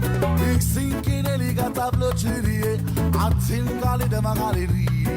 They never get them when they were taught in water. But when me did apply the fertilizer, out to the sky they must be in fire. Then I'm a little human with the hot temper. So me dig on me stinking rocket launcher. And in all the head is Benzi illegal to me chance. Some are ganja blunt time. All and a bit of ganja for my. These are gonna the air for me with the ganja. Babylon come and light it up on fire, me chant. Some are ganja blunt time. All and a bit of ganja for my. These are gonna the air for me with the ganja. Babylon come and light it up on fire. You judge the place, but I know my good vibes, man. I don't treat me on the other side of ganja in the land. Big doctors get no medication. I said, look at that, give it to them, see passion. Making me get no meditation. I said, look at the voodoo medication. Make singers get some inspiration. So don't could have spread it to them sick patients, yeah. Yes, I'm a ganja blunt time. Pun and a bit of ganja for my. He's a gonna live from every ganja. Babylon come and light it up on fire, me child. Yes, I'm a ganja blunt time. Pun and a bit of ganja for my. He's a gonna live from every ganja. Babylon come and light it up on fire. I'll be saying ganja. Hey, good morning, 7:38 on the Link. Good morning, Pacific Points, Cabo Enterprises, IT&E, Jack in the Box. It is Wednesday, 7:39. Going with the Minority Report. Senator Chris Duenas is standing by in the KUAM News Zoom room. Of course, when Bree gets back, I also want to talk about the latest developments in this murder case, as it appears, arguing about vaccination is what led to this tragic incident. Yeah, honestly, that's why I don't like debating anybody who's really like rabidly anti anything, because you just can't. I'm not even here to debate anyone anyway. But just be safe out there, guys. Be mindful of each other's opinions and respectful. 7:39, Wednesday, November 10th, 2021. Senator Chris Duenas and the Minority Report. Good morning, Senator. Day. Good morning, Chris and Bree and Jason. If you don't mind, I'd like to start out this morning with a birthday shout out. Sure. First of all, to my heavenly birthday to my late father, Ricardo Duenas, and also the Marine Corps, 246th birthday. And in honor of that, this morning, guys, you'll be seeing a release soon. Myself, along with Senator Tony Ada and Senator Frank Blas, are introducing a bill to rename Route 3 to Ben Blas Boulevard in honor of General Blas. And so if anyone, is driving around and is trying to figure out, hey, how do we get to Camp Blas? And you're on Route 1, either going south or going north, and you intersect Route 3, I'm praying that there'll be a big sign there saying Ben Blas Boulevard, and can't miss it. Well done. Right on. And so from the halls of Montezuma to the shores of Tripoli. Senator. Happy birthday, Marines. Yep. That's Route 3. That's GRMC, the road there? Correct. Okay. Yeah, correct. So that big multi-lane left turn now. Right, yeah. Going towards Anderson, but definitely gonna hit, Camp Blas before that. But so hopefully I'll get my colleagues' support, and that Route 3 will now become Ben Blas Boulevard. Well done, we don't have many boulevards here on Island, right? Are there any other? I think Tizan, there's a couple in Tizan. I think San Vitores is a boulevard. San Vitores Boulevard. Okay. Yeah. I've always wondered what the differences are. Is it just like, are there any differences between like a boulevard, an avenue, a drive, a lane? Yeah, I have to admit we're using a little bit of alliteration here. It will be a highway, right. But Ben Blas Boulevard just sounds so much nicer. Boulevards are usually interior to cities and stuff like that, smaller, corners and lanes. But I'm hoping that we just use the Ben Blas Boulevard, and then of course also known as Ben Blas Highway. But I will admit we took a little liberty in the title to use some alliteration that I think it's just very fitting, but I think it'll be a very fitting tribute, and I think it's the right thing to do. Our armed forces made the decision, I think a very appropriate and very good decision, to name the Marine base as Camp Blas, and of course on Guam, I mean that's certainly our hero. I mean, first flag officer, his life story, going into veterans, first of all, Marine Corps birthday today, and then going into Veterans Day, his life story is just amazing. I mean, I was rewatching a video that was made. Maybe you guys can play it too. I'll send it to you, Chris. Just kind of, I know that Bob Klitsky, along with, I believe, Senator Blas's dad, along with Phil Flores, and I think Dave Sablon was in there too, and they were just recounting at the governor's office the history. And it's a 7-minute video, not super long, but it just talks about really his humble beginnings, growing up as a war survivor, being a farmer. He's well known as a farmer, and then of course going off and achieving the highest level of becoming a general and our first flag officer, and then being a congressman. And just we think of all the amazing stories. We were just talking, I was having fun with you, Jason, before we started, talking about all of the different members of our family that are military. And what a great honor and what a great way to go into these next couple of days, to really just honor our veterans. And we got so much going on Guam, but we got so many heroes amongst us. And So I just wanted to start with that, guys. Okay, let's get into this. Well, I go was ahead, going to say real quickly, Senator, when the decision was made to actually name what's now the former NCS Camp Blas and everything, Nestor Licanta, when I interviewed, of course, longtime KUAM broadcaster, the General's son, Tom Blas, and he said his family was absolutely touched. I mean, that meant so much to them. Tom is first class. I've always loved watching interviews with him. I mean, that guy he's his father's son. There's no question about it. Yeah, remember, do you remember Bisita Guam? Yeah. I know. I think between him and Mark Forbes, I think they competed for the lowest, most deep radio time. And two things with the General and also with Tom and everything like that. You always have immense respect for the United States Marine Corps, and do not ever cheer for Alabama, because they are an Auburn family through and through. All right, you done, Jay? Thank you. I wanted to get your comment, Senator, on this trip that the governor's taken to New York with her fiscal team. I just sent you the release that had come out about the trip. Were you satisfied that it provided enough information on the substance of this trip? Because when I read the release, it seemed pretty lacking on real tangible details. So what's your thought on that? So I'm just getting that news and kind of trying to digest it. I think what's interesting is when we talk about our ratings, actually a few weeks ago, the congressman had us sit down with an organization that basically talks about how to go about different approaches at going out to the market for bonds and the different ways to kind of score the bonds and using companies that actually do this and will put you in a good position. I wonder sometimes if this is kind of a competition to kind of see who's more on top of what's going on for making sure that we put Guam in the best position. But I would like to see more detail, just like what you're talking about here. I mean, that seems like a pretty expensive trip for something that maybe could happen on Zoom.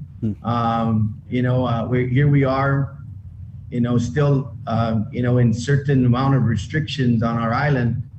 Our businesses are trying to get out of the hole here. And I like you, I'll be looking for some more detail on this. As far as our ratings are concerned, when the congressman had that briefing for us a few weeks ago, and maybe we can detail it some more in the next conversation we have, but really it was very clear that when you look at the utilities and those entities which have their their revenue source because of the fact that they charge for their service and the like, they were all in the triple B minus investment grade. Of course, it was all the other bonds that really were more on the edge in terms of being just below investment grade. So I don't know what a visit is going to do to increase that confidence, and I don't know about the timing, Chris, because if you think about it, maybe we should let a few quarters go by where we no longer have PUA and we no longer have FPUC and see the stabilization of our economy and how we're doing, because in the end, any borrowing, particularly the impending borrowing of the Healthcare Center of Excellence as it's purported, as well as the new prison and those things, obviously they have a dedicated funding source, so they should do pretty well on their own. I really don't know at this point. It's all going to be based on how our economic outlook is. And without tourism, which I think we should be on the ground right now, Chris, working on making sure that those tourism companies get the money that they need.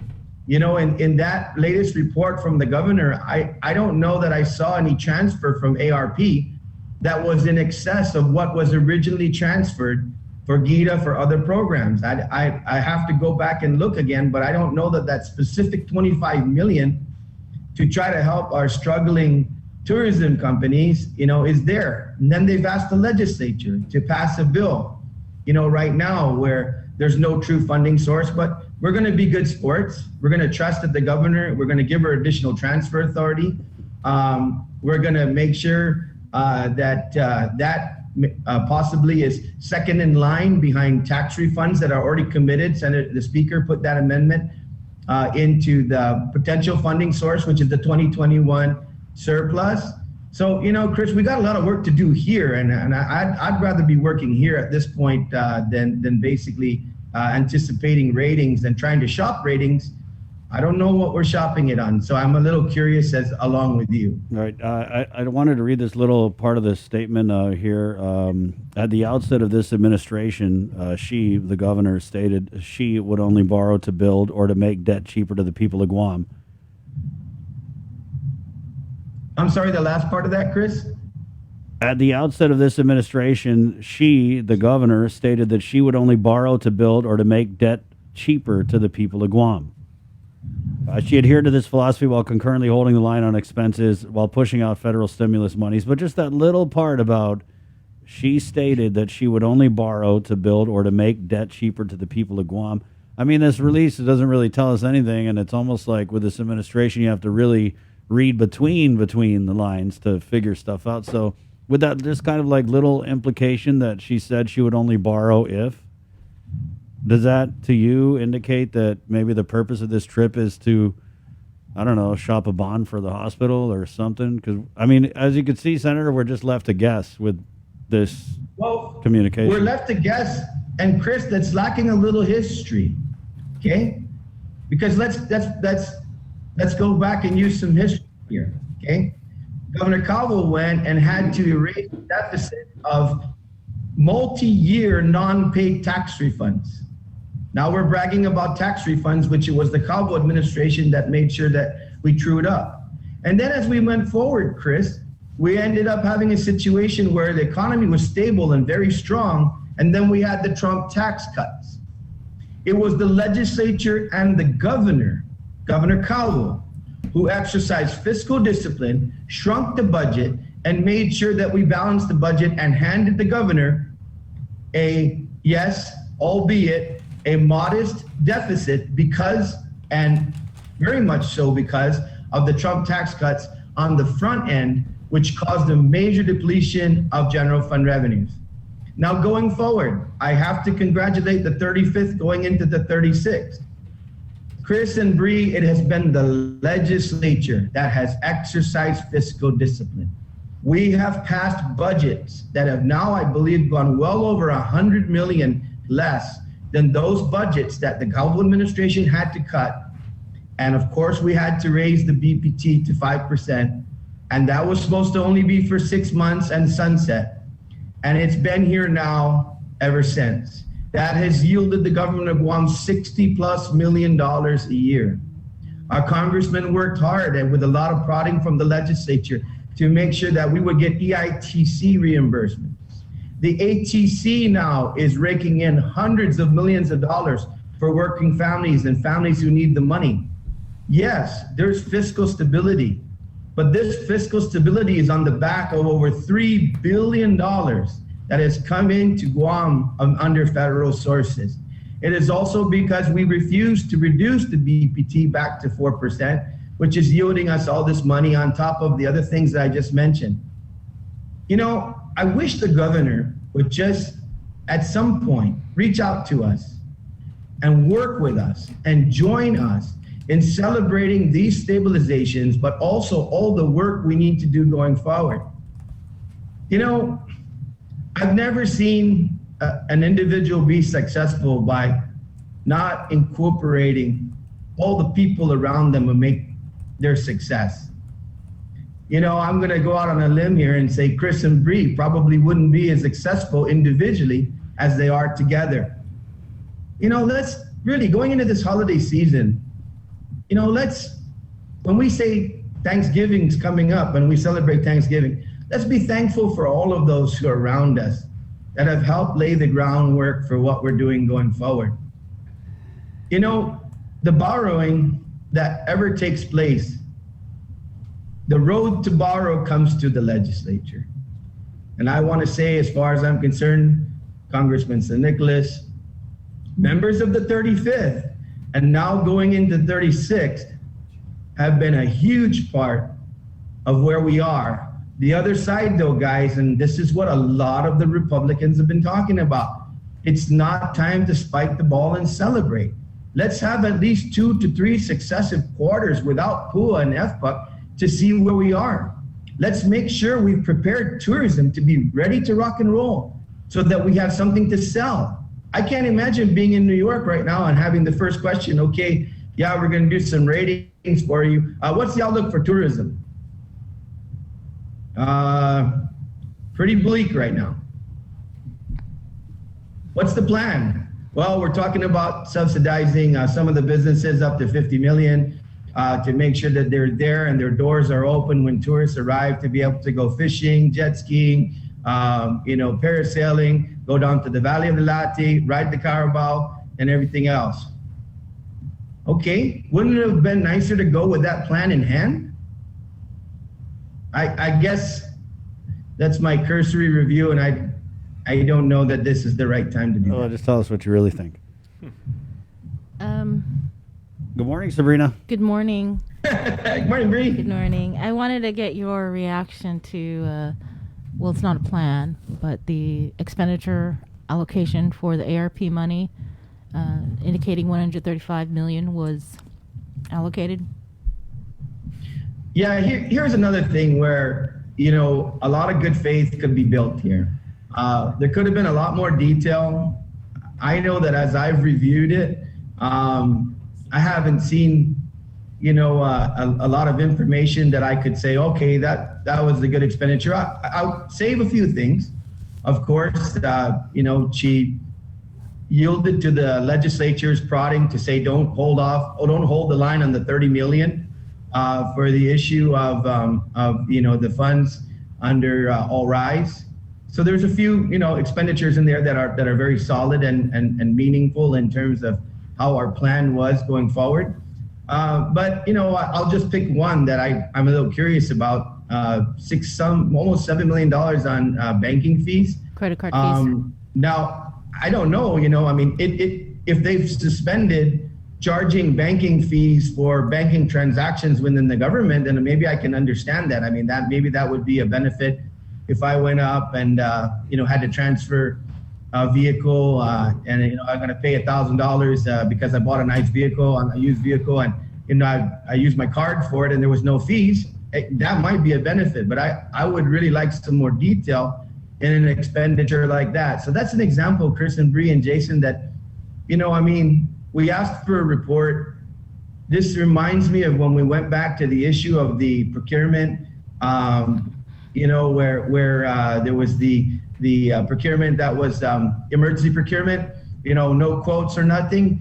And they gave us a spreadsheet that I have to go to UOG, math class to be able to, or computer class to be able to, digest. So, just be straight with us. Give it to us straight, and then, maybe you're not proud of that first capital outlay on the ARP plan, but then show us the rest, and it might make sense. Another thing is, and I look forward to getting the information from our congressman, is obviously the infrastructure bill has just passed, and I'm sure the president will sign it in our nation's capital. Now, this is the infrastructure bill, not the potential human infrastructure bill and all the additional spending. This should be the area whereby the $367 million or $347 million odd dollars are there that might be able to help build our hospital. If that's the case, Chris, Bree, and Jay, I'm calling right now on the governor to suspend or call for $300 million to be set aside for the hospital, because we're going to need that money for our people. We're going to need that money to stabilize our government going forward, and we're going to need that money perhaps for additional programs. And so with the infrastructure bill passed, when the president signs it, I'm sure there'll be a release from our congressman, and we'll get some information. But if that's the case, I see no need to continue to hoard that $300 million at this point, and to actually make sure that we can work with her as the legislature did when we initiated our plan to do something and more for our people. One of the main program I'm going to continue to call for is infrastructure on Chamorro Land Trust property. You know, Senator Moylan has introduced a bill, I'm sure you'll be interviewing him soon, on opportunities for tax credits with regard to development. You know, and it goes down to the level of household development, you know, to try to reduce the amount of taxes on equipment and supplies and things that are spent to try to bring the construction costs down, to try to move forward on affordable housing. There's so much to do, you guys, and I'll tell you, I just think that the people of Guam expect us to get to work and do our jobs. I wanted to also follow up on Bill 216. It was scheduled for a public hearing next week, I think next Tuesday, but it was canceled. Do you know why? Okay, so you're going to have to refresh. Bill 216, it's your version, Senator Frank Bloss. Yeah, Jr.'s. the LEAP bill. Yeah. Oh, you know what? I don't know. I'm sorry. That's news to me. I didn't realize that was canceled. I don't know. But I got to say, my immediate reaction is I'm very disappointed. I don't, you know, I know the chairman, Joe Snogstein, was very, supportive of that bill. So I'm going to have to get back to you with more information. I didn't realize that was canceled. As a matter of fact, while Joe is off island, Senator Snogstein, our chairman, I actually pushed along the bill that's going to be heard today, the amendment for the Gold Star families. We have to amend that bill that was passed because there's a little bit larger footprint. So that bill will be heard at 1 o'clock today. I think Senator Ada is chairing that, and through Senator Pito Chalahi's committee. But I don't know why that was canceled, but I'm going to tell you my immediate reaction is very disappointed because that has to happen. And unless the governor's changed their plan and is just going to go ahead and transfer the whole $50 million from ARP. Now, if that's the case, then that would be good news and I'd be happy. And I guess for me, finally, your main takeaway from the briefing yesterday from Indo-PACOM? Wow. I'll tell you once again, I guess I'm a fan of the congressman hat on right now. I'm glad that he invited us and prodded to have that meeting done, is because there was some very, very critical information in there. I'll tell you guys right now, it's all unclassified information, but when we talk about, and I think Senator Moylan talked about this yesterday too, when we talk about the issues of North Korea, talk about China, we talk about Russia. China is just really, it's almost mind-boggling, really, in terms of their advancement in military capabilities over the last 2 decades. It's a serious concern, and I'm really, really glad. I walked away realizing how dangerous a part in the world we live in terms of that briefing, but I also walked away very confident that our military, our federal government, our U.S. government is on top of it and it's got our best interest. I was also happy to say that, they're not advancing the military complex. They would love to do less if they could, but looking at those threats, it's real. And they all, United States government, the military does also, within intergovernmental, promote more economic opportunities, better, economic relations to kind of quell any potential military actions. But the threat is real, and also where they're working in places where they never used to work. You see, relationships with Vietnam, with countries that were, strong adversaries before. And the whole reason behind that is because the region needs to be stable for economic development. And these are tigers that are emerging. And so really with a strong economy and a strong, region, that balances that issue, but they have to have their footprint in so many different areas now too. So while I was concerned, I still remain confident. Did they provide any? We're going to have to jump over, guys. Sorry, Bree. It's the top of the hour, 8:03, Wednesday, November 10th on the Breeze side. We're KUAM FM and Nagatni Guam, KUAM TV. We're brought to you by Pacific Points, Calvo Enterprises, IT&E, and Jack in the Box. Get ready. Here comes another episode of The Link. Good morning.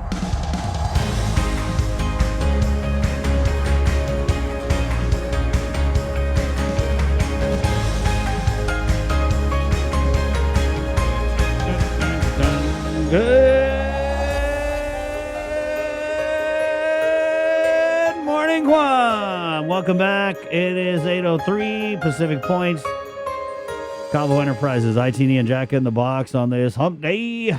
November 10, 2021, in progress with the Minority Leader, Senator Chris Duenas. He's talking about a presentation that was given to senators and mayors yesterday from Indo-PACOM, which is the Indo-Pacific Command of the military, and they basically laid out just how much of a threat China is to the region, which I was surprised because Bree was looking at that report yesterday, and while we hear a lot about the Guam killer missile and whether or not it could reach Guam, we know that they've had some very publicized tests. This report basically said that they could nuke us right now.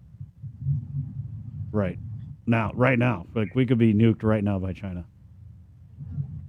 I wanted to ask whether or not during the briefing that you guys had with Indo-PACOM, if they provided any sort of update on the construction, the possible location of the Aegis shore system, and progress on the Pacific Deterrence Initiative, the PDI. Yeah, there was a lot of course, like I said, the briefing, everything that was on the slides and all of the question and answer session was, all the briefing documents and presentation was unclassified. Whenever we got into those areas, it was a little bit more teetered on the classified, but they certainly said that the defense systems and build-up regionally is ongoing and quite large. They talked quite a bit about the cyber activity capabilities. When you look at the like I said, what was astonishing is when you look a little bit over 20 years ago, they had a shaded area of the map in terms of the capability going back to China and just their range. And I mean, it was basically limited to, maybe 100 miles offshore or so from their entire coastline and other region of activity, right, overall. And that shaded area in 20 years just creeped. Wow. I mean, it is so immense at this point. Now, the briefing was that they're still primarily a regional and coastline power, but air and sea, wow. It is such a change that you could see. But Bree, I think our buildup in that area really is because they still view, the type of warfare as non-conventional at this point. And because there was a lot of discussion about the issue of Taiwan, right? And you look at, opportunity versus, long-term planning, right? In terms of how they look at if you look at some of their ability and their work to acquire islands, to spread their sort of sea power footprint and things like that. And then other, areas such as Taiwan. I mean, it really is a balance between what is an opportunity, meaning would there be a government, change that would provoke something, or whether it would be a longer term plan. So there's time to work on all this stuff, but it certainly is. I walked out of there realizing that, this beautiful paradise we live in and the day-to-day living we have really is under constant threat. So enjoy the sun and fun and the weather and family and friends and holidays and the love, but be aware that the military's positioning is not to provoke, it's to defend. It really is a peace through strength mission. I did ask a question going back to where you are, Bree. Build up one for Guam. Of course, we knew that was a huge footprint and was pared down. I know that briefings that I had in the Camacho administration under Build Up One, the proposal to scale down was a recognition of, just the issues internally within the island, but also the fact that there was already that shift, even 10, 12 years ago, that we need to be more regionally focused. And I know the forces have gotten stronger in Australia. Those relationships have gotten stronger. Of course, it was classified to say where else they are, but certainly for what you were leaning towards, Bree, it is in places where where normally probably wouldn't be suspected. So they're extremely active, they're extremely agile. And so that's, like I said, while there was a great deal of concern, there really is a great deal of information that they're on the job. Yeah, it's just, you see and you read all these articles about Guam and how important Guam is, how we need to defend Guam. We're working on this architecture, we're working on this Aegis Ashore system, the PDI, and so it just would be nice, or it is nice that finally somebody from Indo-PACOM actually briefed Guam about what they can say. Absolutely. For our people, right? Because I know that we have a lot of internal, thoughts. And like I said, going into Marine, birthday, Veterans Day, we have a lot of thoughts because a lot of our families serve, and a lot of our family are frontline heroes when it comes to defending our nation. But we also want to protect our environment. We want to protect our island. We want to protect our way of life. What I took away from that, guys, is, whether we had the forces here that we have or we didn't, we are, it would be a reverse game. I mean, they would be coming for us, because if you really look at the expansion, you look at what has happened with the map and the globe within the Indo-Pacific. I believe we're very fortunate to be part of the American family. All right. Have you heard anything about the ship coming in with these 5,000 sailors? The Carl Vinson. Is it here already? It was a release in the chat. Oh, we just got it. Yep, All right. just got it. That's breaking news to me. Breaking news: the USS Carl Vinson is coming. 5,000, nearly 5,000 Hey, sailors. Bree, you weren't here when I broke the news that myself and Tony Ada and Frank Blas Jr. are introducing a bill, Ben Blas Boulevard. So Route 3 introduced today. Awesome. Yeah, I actually heard it on the radio. I'm she always listens. locked into, Okay, the links. Is it your favorite? Is it your favorite show, Bree? It's my favorite show. Right on. Me too. We have that in common. Hey, but was I right that either one of you wouldn't be as good by yourself than you are together? I would be totally lost in here without Sabrina. Aye. Breaking news. I've seen that. Thank you, Senator. All right, you guys have a great day and enjoy your holiday as well. Thanks for this opportunity. Of course. Stay healthy. Yeah. Senator Chris Duenas. You know what, Bree? Someone sent me an email, and it was basically a link to this. There's this Treasury, and I think Speaker Terlahi had mentioned this, is that the states and the territories, I believe, are, they are obligated to be reporting to Treasury their ARP spending. But it was really interesting because I couldn't find the territories. And so what it had said was that each of the states and the territories, they're supposed to have this website where they file these reports on what they're spending it on. But so I clicked on a couple of the different states' ARP websites. And man, it was crazy. You click on a state's ARP website and they have what's called a plan. Yeah, it's crazy. They have what's called a ARP spending plan that was submitted way back. I mean, months back in a lot of cases.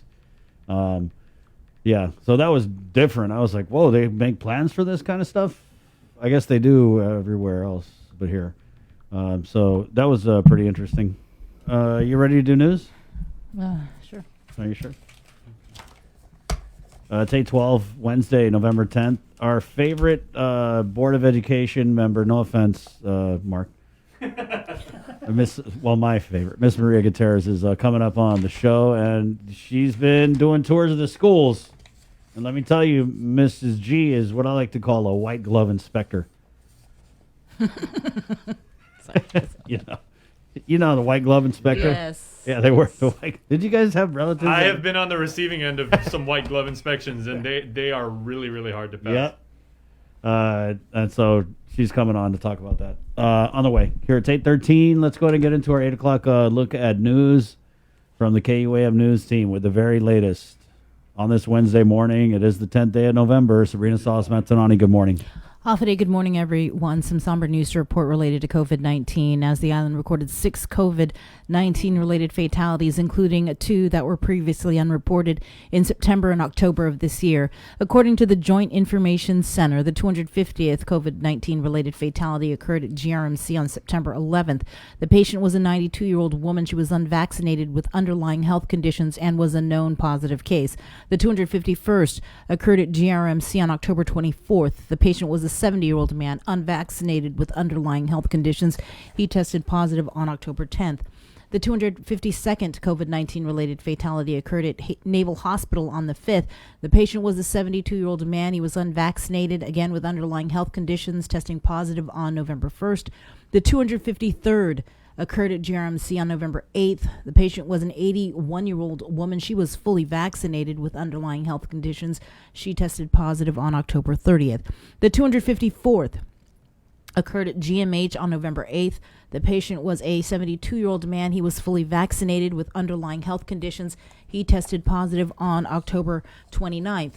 The 255th occurred at GMH on November 9th. The patient was a 74-year-old woman. She was unvaccinated with underlying health conditions. She tested positive on November 9th.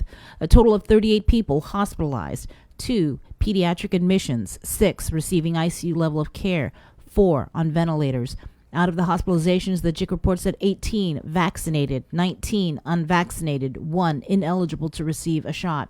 Public Health reports 64 new positive cases out of just 924 tests performed on November 8th. Of that, 34 identified through contact tracing. To date, there have been a total of 18,752 officially reported cases of COVID-19. Again, 255 deaths. 2,692 people are in isolation and 15,805 have recovered. The CAR score is continuing to drop. It's now at 6.7. As for vaccinations, a total of 124,304 eligible island residents have been fully immunized against COVID. As for the third dose and booster shots, 12,025 people received Pfizer, 5,212 Moderna, and 144 doses of the J&J vaccine have been administered. As for the Guam Department of Education's daily report, on Tuesday they reported 7 more COVID-19 cases among students and employees. GDOE confirmed 3 students tested positive and were identified at Atacao Elementary, DL Perez Elementary, and Tamuning Elementary. GDOE also confirmed the 4 staff. They were identified at Maria Ujoa Elementary, Maritzo Martyrs Memorial Elementary, and Benevente Middle School, as well as John F. Kennedy High School. The CNMI, they report that 9 more people tested positive for COVID from travel testing and surveillance testing on November 8th. There have been 78 new cases since October 28th. 60 identified through contact tracing, 11 found through community testing, 7 identified via travel testing. There are now 57 active cases in the CNMI. A total of 629 tests were conducted yesterday, or on Wednesday. On Monday. There are no active hospitalizations. The case count in the CNMI is now 369 since March of last year. The U.S. Supreme Court early this morning heard oral arguments in United States versus Jose Luis Vallejo Madura's case. At the core of this litigation is a Supplemental Security Income, or SSI, program. Madero was eligible for SSI when he was living in New York City, but then was ineligible when he moved to Puerto Rico. The 67-year-old is disabled. After moving to Puerto Rico, the government in 2017 sued him in federal court in Washington, seeking almost $30,000 for SSI payments he received. If you live in the United States territories like Guam, you are ineligible to receive SSI benefits. In September, Guam Attorney General Levin Camacho co-led a coalition of 18 attorneys general to file a friend of the court brief urging the U.S. Supreme Court to reject the exclusion of Guam and other U.S. territories from the SSI and other nationwide federal aid programs. Here's a clip of the arguments this morning before the United States Supreme Court.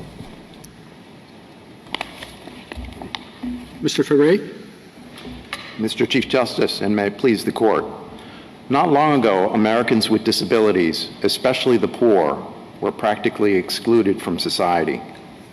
The SSI program helped change that, replacing an uneven patchwork of programs with a uniform standard of national support, guaranteeing poor and disabled Americans the autonomy to buy their own food and clothing, move more freely, and live with dignity. But that guarantee is not enjoyed by all Americans. Some are excluded because of where they live in the country.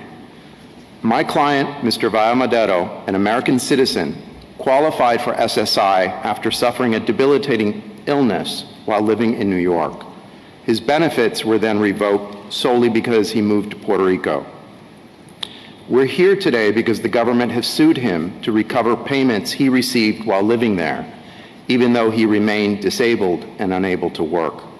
Congress's decision to exclude the poor and disabled in Puerto Rico is based on the false premise that they are outside the U.S.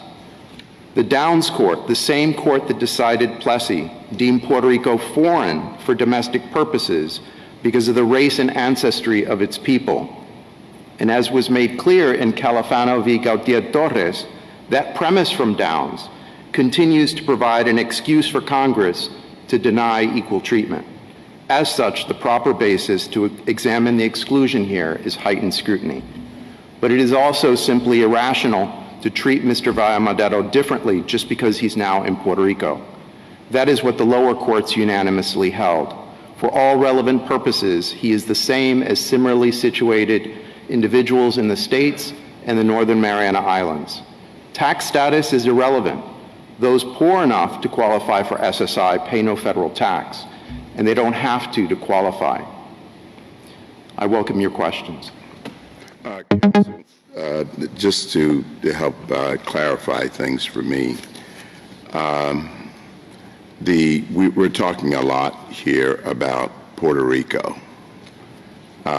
But if you, in equal protection cases, we normally attach the classification to the individual. So let's assume that I concede that Mr. Madero would be classified, let's say, in an ethnic group, and hence you get an heightened scrutiny.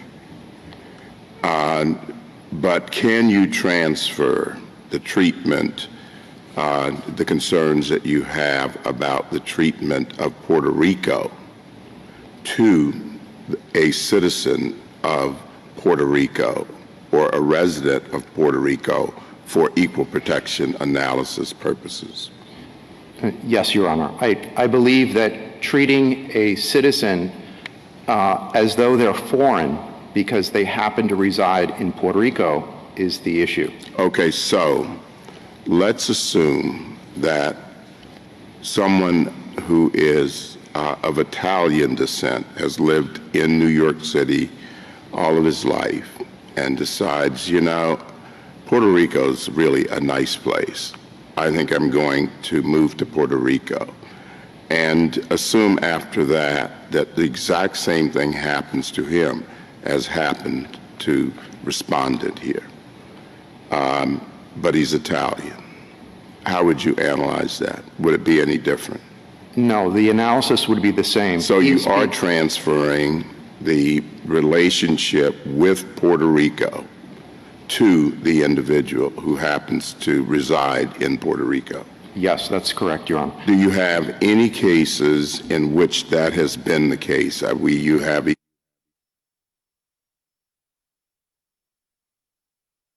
protection cases involving women or blacks or members of Hispanic groups, etc., Native Americans. In other words, characteristics that attach to the individual. Do you have any where we have transferred the treatment of a state to an individual?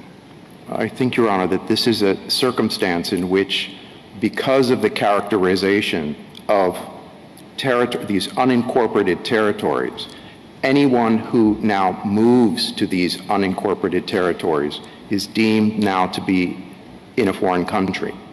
And so that is the issue here. So I think that that does highlight that even if a non-Puerto Rican moves to Puerto Rico, they are now treated as being outside of their nation. Thank you. Counsel, is there any reason that your argument would not apply to every federal benefit program? In other words, Puerto Rico, for whatever reason is offered, is excluded from some federal benefit program. It doesn't matter, does it, that this is SSI? Well, we do think that it matters that this program, which is a federal program administered by the federal government and directed at individuals, and has absolutely no component that takes into account local conditions or whether the state can assist or cannot assist. In fact, if states decide that they want to add additional assistance, this program permits them to do that. This program is unique in that it is a federal program directed at individuals without needing a cooperation from local jurisdictions. When you say unique, does that mean, I know what unique means, but do you really mean to say that there is no federal benefit program like this one? Well, this one is unique in that it is exclusively federal. There are other programs, for example, the SNAP program, that requires a partnership between the federal government and the local jurisdictions. And so those programs might be seen differently because Congress then has the ability, with respect to the territories, to act on both sides of that partnership. That creates another problem because, of course, when Congress is acting on behalf of the territories, there is no political fallout if it acts contrary to the interests of the people of the territories. Hodel, the Surface Mining Act case, had differential effect in different states on the basis of geographic criteria that were defined there, and the court said that that was just subject to rational basis review. How does the fact that Puerto Rico residents are a politically powerless minority, you're just telling us that, can't protect itself the way Mississippi can, and has been subject to, by your own admission right now, a history of discrimination? The insular cases are a prime example of that. Just look at their language. How does this factor into your argument on rational basis? Well, we don't think that there is any heightened scrutiny here. First, the benefit that's at issue here is not something to which there's a fundamental right. The court made that clear in Schweiker, which was an SSI case. It made it clear that the only question there is whether there was a suspect class. No, but equal protection is. Yes. Puerto Ricans are U.S. citizens. They are U.S. citizens, but there is no evidence here linking this exclusion to ethnicity or a history of discrimination. How do you separate it out? Puerto Ricans are Puerto Ricans. They're Hispanic, and they are routinely denied a political voice. They're powerless politically. All you have to do is, listen to some of the rhetoric about Puerto Rico, and you know there has been discrimination shown. Why shouldn't that add to the scrutiny? Well, this statute classifies on the basis of location, not ethnicity or race. That's why respondent was able to get these benefits while he was living in New York.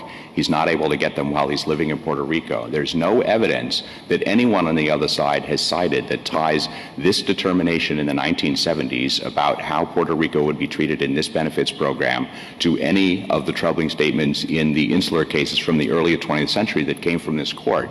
If you thought that that history prevented Congress from drawing any distinctions with respect to the territories, that would be a sea change in equal protection law.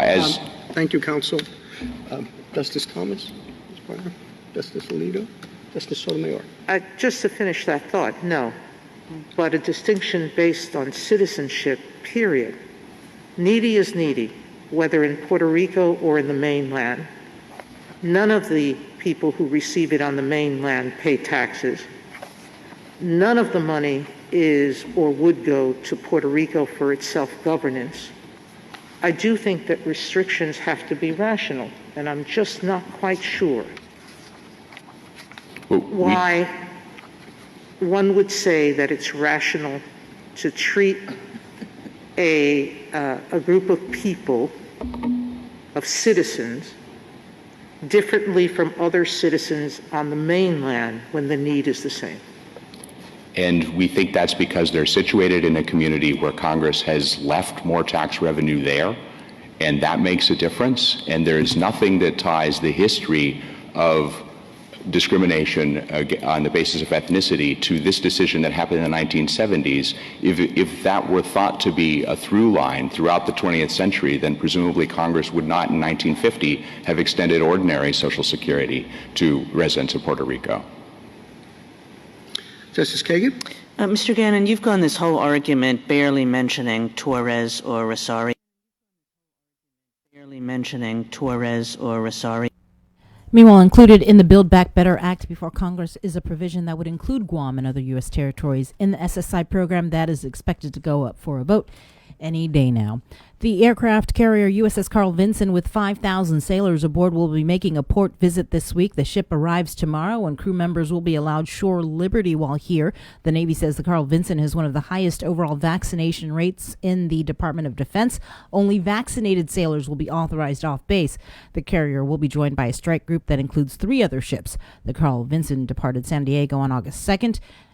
The last time it was here was in Guam 2018. The Attorney General's office confirms that autopsies were completed over the weekend for Adam Messier and Michael Castro. The findings, however, have not been released. Messier and Castro remains were discovered in Jigo a couple of weeks ago.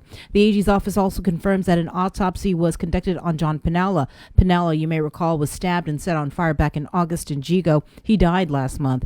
Arrested prior to his death was Manuel Tatautau. According to the AG's office, the prosecution division is reviewing the findings of the forensic autopsy and is reviewing all additional information, and it will be provided to prosecutors. Should the evidence substantiate additional charges, the AG's office can again present its case to a grand jury for a superseding indictment to reflect the additional charges. Meanwhile, as for Messier, this is a cold case from 2017. 3 people were indicted for his murder. They were Curtis James Bloss, Donovan Carriaga, and Brandon Flaherty. Carriaga and Flaherty also face a special allegation enhancement for the possession or use of a deadly weapon in the commission of a felony. All 3 are scheduled to be arraigned before Superior Court Judge Benjamin Sison this afternoon.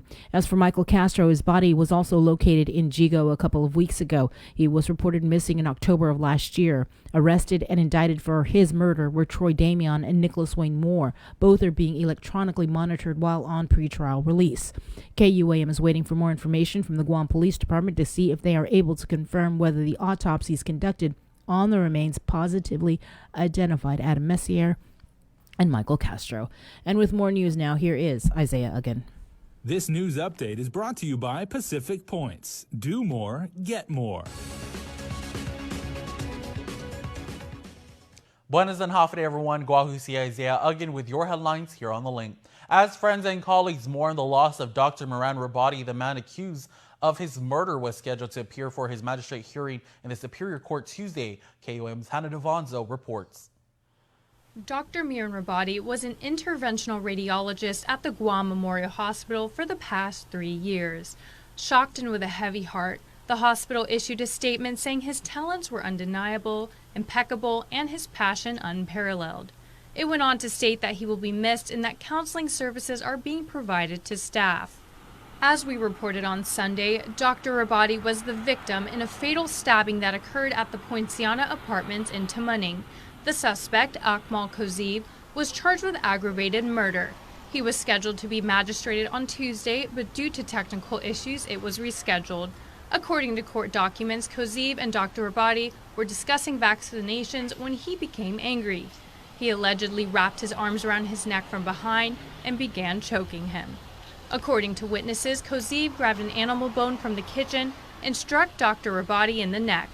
At one point, the victim was able to run away and was chased by Kozib, who then stabbed him in the neck multiple times with a knife. When police arrived, he allegedly told them, "I killed him." For JJ and Francesca Ambrose, owners and trainers at Steel Athletics, they knew Dr. Rabadi well, as he was a member at their gym.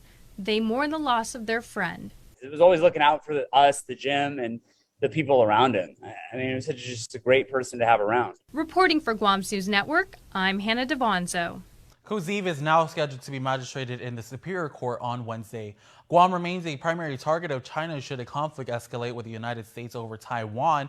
That was one of the sobering scenarios from a high-level briefing delivered to local officials by the U.S. Indo-Pacific Command. KUM's Nestor Lecanto reports. Top administration officials, senators, and mayors attended the invitation-only briefing hosted by Joint Region Marianas Commander Rear Admiral Benjamin Nicholson. It was organized at the request of Congressman Michael Sinicolas, who said in a news release that while he has received briefings from Indo-Pacific Command on regional threats, he wanted to extend the same opportunity to local leadership. Among those attending were Republican Senator Jim Moylan, who says our main adversaries remain Russia, North Korea, and China. They have grown significantly in military might, faster than ever before. Democrat Senator Talina Nelson also attended. She says China was in focus as one of Guam's biggest threats. Some of the primary concerns were the growing ability and capability of China, and so that was what they shared with us, and also the capabilities of Russia and also the threat of terrorism. Moylan adds that China's resolve to assert ultimate control over Taiwan will be a likely flashpoint. What happens in Taiwan will trigger the importance of our island in this theater. But I'm confident from the presentation given by the Indo-Pacific Command that they are more than aware and they are ready to protect our island. He says that protection may not come in the conventional sense. While the military has set up anti-missile defense systems here, that may not be how Beijing will attack, at least initially.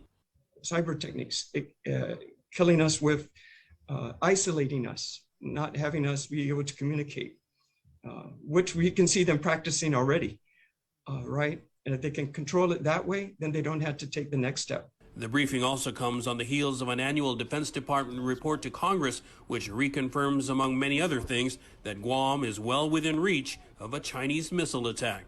For Guam's News Network, I'm Nestor Lecanto. The governor has signed the local war claims bill into law again. It's a corrected version of the one she signed previously. Senators removed an amendment that was mistakenly added to the bill. It would have allowed for potentially thousands more claimants by opening the program to all who suffered death or atrocities on Guam during World War II. In her transmittal letter to the Speaker, Governor Lulian Guerrero acknowledged that the payment of war claims is imperfect and that no such payment could ever provide adequate redress for the suffering of our people during the Japanese occupation. She says she intends to submit an implementation plan that could result in providing reparations to potentially hundreds of additional claimants who would have not otherwise received them. The bill was intended to address an estimated 700 applicants who missed the deadline for the federal war reparations program. On Tuesday, one of many vaccination clinics for children ages 5 through 11 to get their first dose of the Pfizer pediatric vaccine was held. KUM's Daniel Perez reports. Ready? 1, 2, 3. Good job! Wow, so great, buddy! Several island children rolled up their sleeves to receive their first dose of the 2-dose series of the Pfizer pediatric vaccine at the Northern Region Community Health Center. Jigo resident Lainey Sablan showed up to have her 4 children vaccinated. It's something they've been waiting for, with their older siblings being vaccinated. My husband and I are both vaccinated.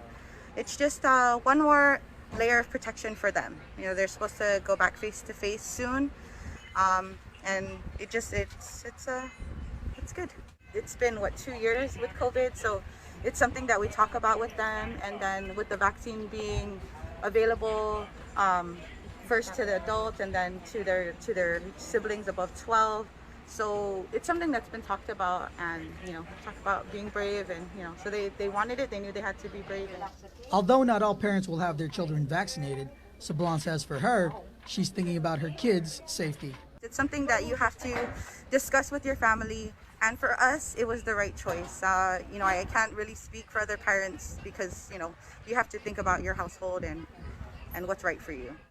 Public Health PIO Janela Carrera said that they will address concerns parents may have with the vaccine. We partner with institutions like CDC, WHO, so that we have the right messaging out there, the right messaging strategy to the community.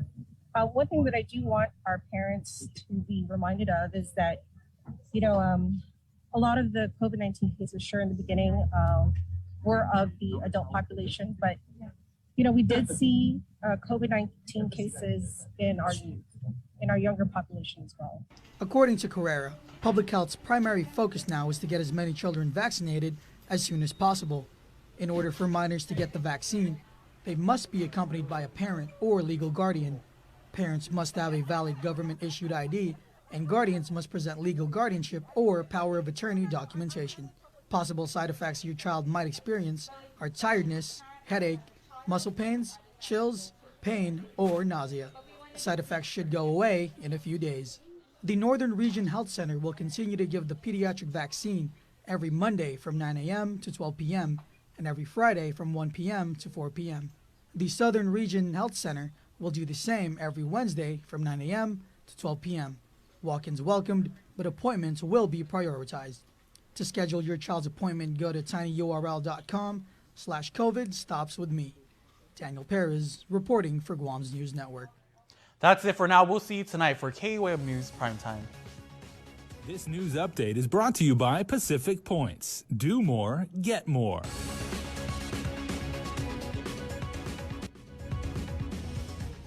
In regional news, NMI Governor Ralph Torres has had enough. In a scathing letter to Representative Selena Babalta, who chairs the House committee investigating his expenditures, he says he's the only governor in the NMI's history to experience this level of harassment and slander. Tomas Manglotnya has the details. NMI Governor Ralph Torres did not mince words in his November 8 letter to Representative Selena Babalta, who chairs the House Committee on Judiciary and Governmental Operations, which is investigating Torres' expenditures and travel. The governor writes in part, "We cannot allow perpetual harassment and obstruction of the legislative branch onto the executive branch to be a norm." He says he has done nothing wrong. At the end of his 2-page letter, he adds, "No governor has experienced this level of harassment and slander in the history of the CNMI." The governor also pointing out that he has yet to see a committee report submitted to the House Speaker. He proposes that the committee provides a list of questions in writing by Monday, November 15, which he'll respond to in writing explaining the legality and causes for his actions. Torres writes that while the Democrats in the House might not like his answers, he'll only share the truth. In an interview with KUAM, Chair Selena Babalta weighs in.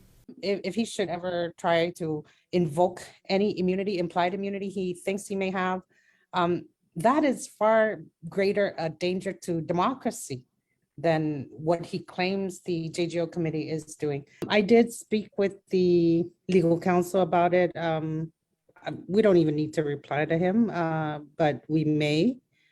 I'm glad, like I said, he's answering the questions from the media, especially the hard questions the media should ask him, because innocent people don't hide things behind a $150,000 lawyer. She says they don't plan to submit their questions as requested. She says the subpoena for Torres will be issued by the end of the year. Tomas Manglotnya for KUAM News. With your news in Chamorro, here's Ken Concepcion. Buenas tardes to get sunto gifunut sa morgen ni KUAM News. Presenta ni Familian Mizo gi First Hawaiian Bank. Sumaraw sa senadora telo tayo dagwid sa pamalo siya gi legislatura ni taman satisfecho ni report ni administrasyon kudi gasto siya ni salapi American Rescue Plan. Gita si tayo dagwid tumugi amendment gi BOA budget numa nisita azo na rin report. I-report ni unplegwan na nanako ni sa namitan ni Budget Bureau no anok na 105 milyon pesos na salapi American Rescue Plan. Magasta sa tahulog gi 31 gi Oktubre. Noling niya si Taidagwi na intensyon niya sa parumanai legislatura iparewa na informasyon ni dinamanda ni US Treasury. Ilang na sengkla refinansan niya gikatan niya para direktor di budget si Lester Carlson zanan nanggay inipenya. Mas asunto, sige kita sa ipan makontinue ay sa niya para fan mabakuna ifamaguun todo. CNMI Commonwealth Healthcare Corporation a report na 108 na famaguun. 15 anyos hasta 11 anyos na edad sa man mabakuna ni Pfizer na amod gimapos na Sabalo. San 113 mas para fan mabakuna gi inigap. Maplanan niya na para matutuhan ni binakuna gizaluta zan tenian pago na dia. Otro artikulo, U.S. Supreme Court sa schedule para mahungog argumento gaji kausan Estados Unidos kontra Jose Luis Vaelo Madero bago na ogan. Gifundo na na litigasyon sa Supplemental Security Income pad SSI na programa. Hari CCB si Madero SSI na sumasagay New York City no ti kwalifika después ng umano gati sa Puerto Rico para assiste familya niya. Como sumasagaw gimasaya ang mano na teritoryo ni Estados Unidos tayo ni Zagwahan pasti kwalifika haw lokwi para receive SSI na beneficio siya. Gi-September na mes inirada bagadong Guahan Leven Camacho sa sumano ng 18 siya na inirada bagaw para ma-file di friend of the court na inexplika no a epoch Supreme Court para ma-renew siya dito para manafansano Guahan sa noto siya na teritoryo gi programan SSI. Sa noto siya na programan federal no gay beneficio para todo. Yuto muna asunto gifunod sa moro para pago na Merkules gil ni KUAM News. Umali delegadong Guahan Michael San Nicolas ni Guam Homeland Security Assistant Special Agent in Charge John Duenas. Gwi na meeting manatungi delegado hafa binan niya iyan ni Fetson Lai. Gwi ni Guahan pud bineno sa oportunidad siya pero mas kapas adyo na ahensya. Ilengya delegado na agradesi adyo na informasyon siya ginas Duenas. Pud hafa matutugin ni federal ni Zagwahan na inefetsa ni Lai pud bineno dan hafa mas manisisita para manakip para isang seryoso na problema bineno ginigi Zagwahan. Ilengya mas na sesanatan mo na pero nafatu mas sinipoti gin ni federal magi Guahan so ma-identifika na juda gwini para mumuzi ST para itaw-taw Guahan. Para Guam News Network, Guasikin Conception. Yasuto gifinut sa moro sa presenta sa ninafatto ni Familia Mizo gi First Hawaiian Bank. Say hello to the First Hawaiian Bank mobile app. Got a question about your finances?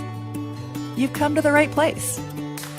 Bring all your accounts together, even those that aren't with us, and see the big picture, right down to the smallest detail. Unlock powerful tools like Insights and Money Map that help you save time and take control of your finances. When you connect accounts with the First Hawaiian Bank mobile app, it all starts with yes.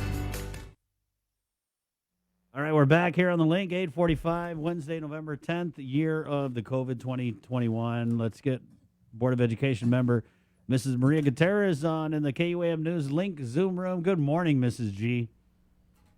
Good morning to all of you. I miss you all. We miss you. You know, We really miss you. thank you for your prayers. I'm very healthy now.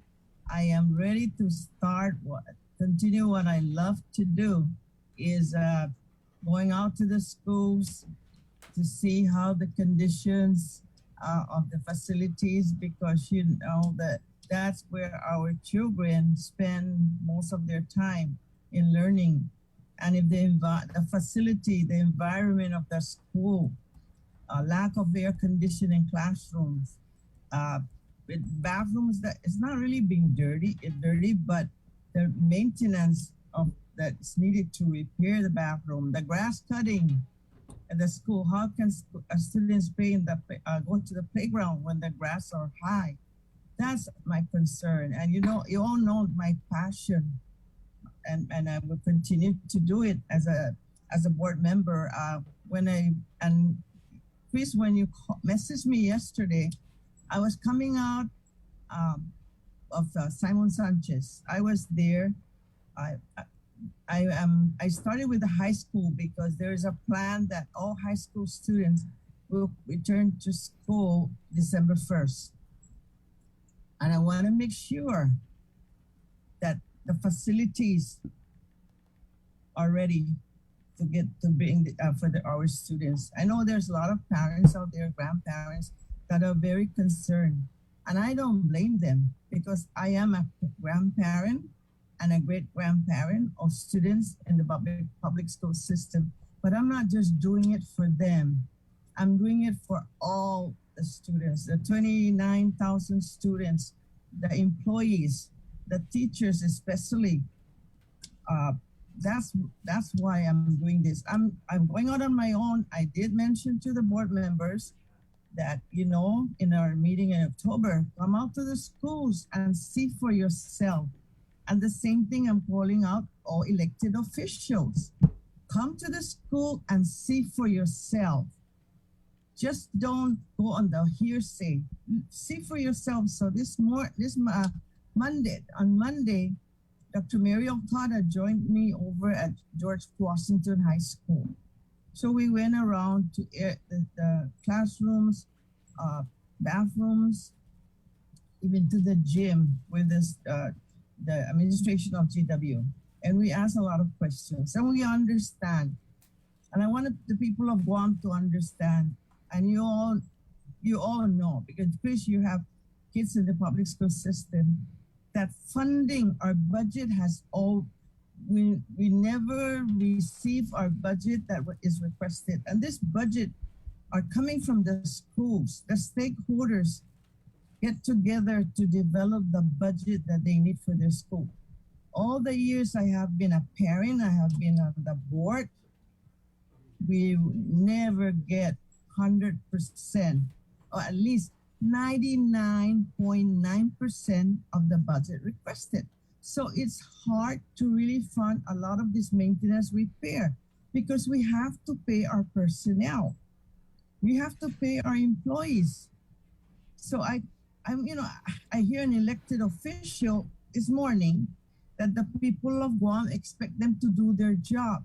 So as the Board of Education and the superintendent. But if we don't get the funding, how can we do our job at DOE? Okay. So I was gone for a while because I had medical issues and I had to take care of it. As much as I don't want to go, but I had to do it. So I have been watching you guys. You know, the time here and the time in LA, I make sure I turn on my phone and watch you guys. My granddaughter told me, turn on for your phone, Grandma. You need to rest. The school will always be there when you return, but I had to. So when I came back, and thank you for your prayers, because I'm not gonna deny, I had a triple bypass, but you know, I'm now triple stronger now that I continue my job during my term. I start visiting schools and I see the problems. And I invite all elected officials, go out to the school and see for yourself. We have to work together as a community. So the board and the superintendent are working closely with the, people are saying, DOE has a lot of salapi, bula, plenty money from the the American Rescue Plan. We are working with the superintendent to make sure that now that we have this funding to address those problems at the school. It really hurt me when I went to GW and 3 classrooms. One classroom, the students are out there in the balcony with their teachers because the aircon is not working. I went to Simon Sanchez yesterday. There are classroom there. And thank you to Dr. Okada because there's a classroom there that GCC is occupying, and she's going to find a way to help that classroom. So I will continue. Chris, Sabrina, Jason, I will continue my visit. I delayed my visit this morning because I really wanted to be back on the air. And thank you, Chris, when you're saying I am your favorite board member. Yes, you know, I was leaving GW yesterday, and this teacher came running after me and said, Mrs. Gutierrez, I don't know who he is. I said, yes, how can I help you? He said, you're my favorite board member. I'm like, oh, really? Don't say that. No, because when you make things happen. I said, is it because I'm very loud? He said, no, you make things happen. So thank you for KUM for saying I'm your favorite board member because everybody's my favorite. Well, But, Mrs. G, thank you bringing it out because it's really the students. There are canopies that needs to be repaired. And Chris, you have kids. I know where your children goes to school. Yeah, their canopy needs to be repaired up at DLP too. Yes. I went to a school, and I'll say the name out, Finnegarden Elementary School. And I hope the parents of Finnegarden Elementary School are listening. I came there and happened that it started sprinkling. The principal gave me an umbrella So this is how the students go from the cafeteria to the classroom. The teachers will stand there with the aides and escort the students over to the classroom. I said, well, then give me the umbrella. So I'm going to ask the family, the stakeholder of kindergarten, please donate umbrella to kindergarten elementary school. Wow. Because it's really sad. And you know, when these canopies were built many years ago, it's all plywood. So of course, as the year goes and the rain, the typhoon, they're all no good. And that's not the only schools.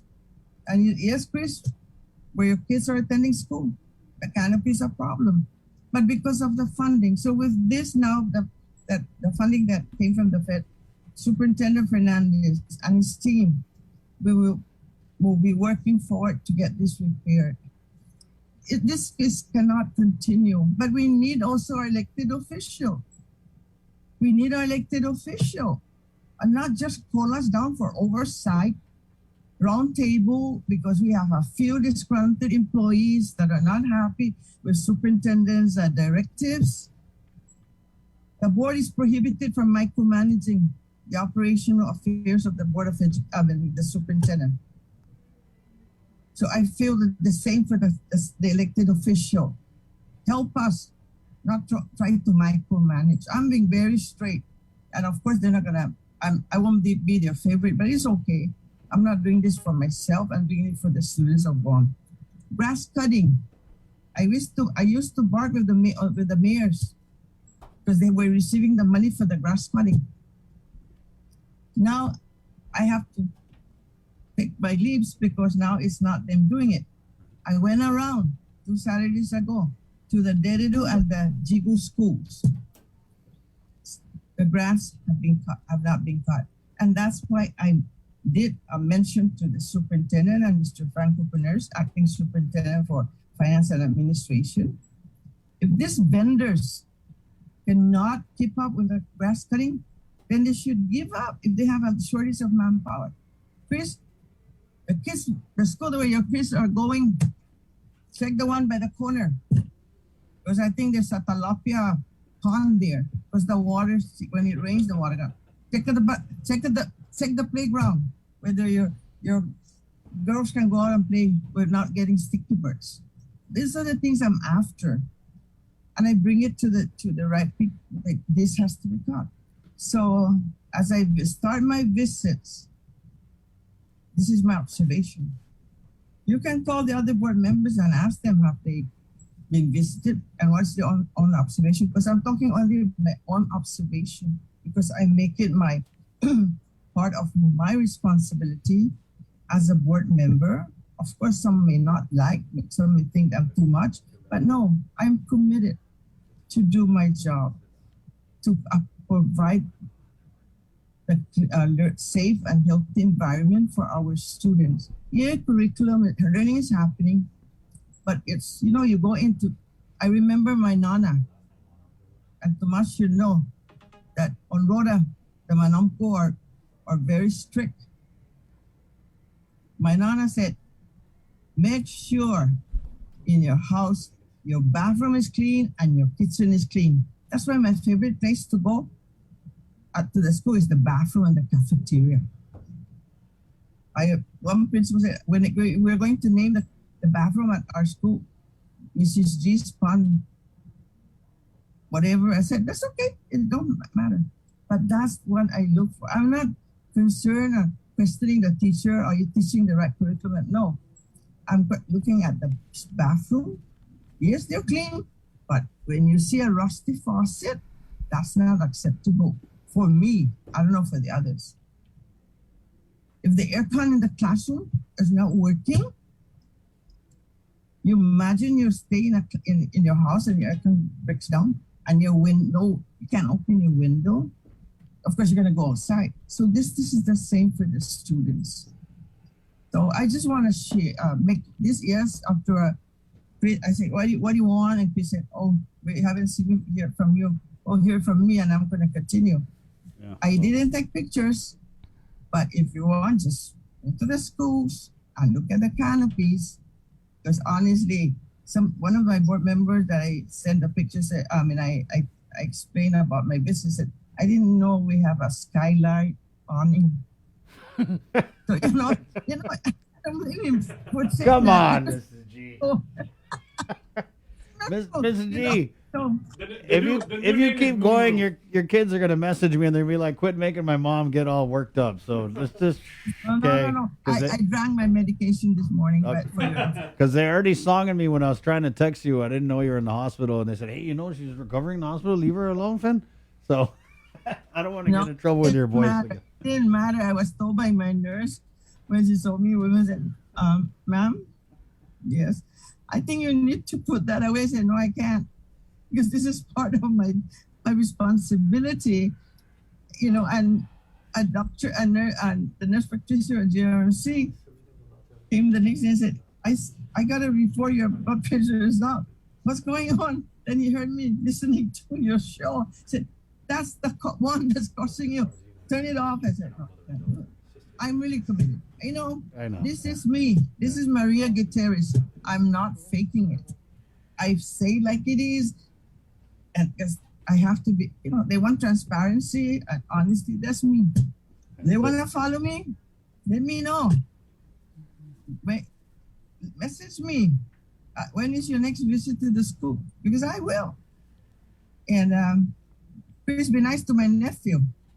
Of course. Mrs. G, maybe we'll go on with you on, I'll text you after. Maybe we'll go with you on one of your tours. We'd love to do that. But I don't know what the protocol is. Can you bring snacks? Of course. Can you bring snacks? Yes, we'll bring you the Monatatitas. Mrs. G, God bless you, and we're so glad to see that you're again. back to normal. And then some, Calambal Tres. So you're 3 times, right? The lady. Valintres now. Yep. Thank you so much, for bringing me on. And I messaged everybody this morning. I'm going to be on. What you going to say? What you going to say? Oh, man. Tell them to call you individual, because I'm talking for myself. Maria Atali Gutierrez. I'm talking for myself. I'm not talking for any board member, anyone at DOE. I go there and I see with my 2 eyes. I have bifocal, but I can see clearly. So thank you so much. And Chris, visit your school. Okay. Check the tilapia there. Let me go check the tilapia for Thanksgiving. Thanks, Mrs. G. Okay. Thank you. Take care. You guys like tilapia? All right. I like what she says. She's talking for herself, but really she's talking and she's speaking up for the children and the parents and the educators. Yeah. Yep. Definitely. I love Mrs. G. It's 9 o'clock. Let's go in with from the Small Business Administration Guam office. We do have Ken Lujan here. They've got a great opportunity for business owners relative to the economic impact disaster loans. Hey, Ken. Good morning. Thanks for joining us. Good morning, Chris. Thank you. And also, I appreciate the advocates that you have in the show today. Ms. Gutierrez is a true advocate of the Department of Education, so kudos to her. And I'll be looking out for some tilapia as well on my end. Right. Maybe we'll get some shrimp, too. Well, Ken, we got the graphic here. This is it's a webinar conference type of thing. I'll send it to you, Jay. Just go ahead and take it away, Ken, because we know that you came out with this release late yesterday afternoon, so we wanted to get you on to help spread the word about it.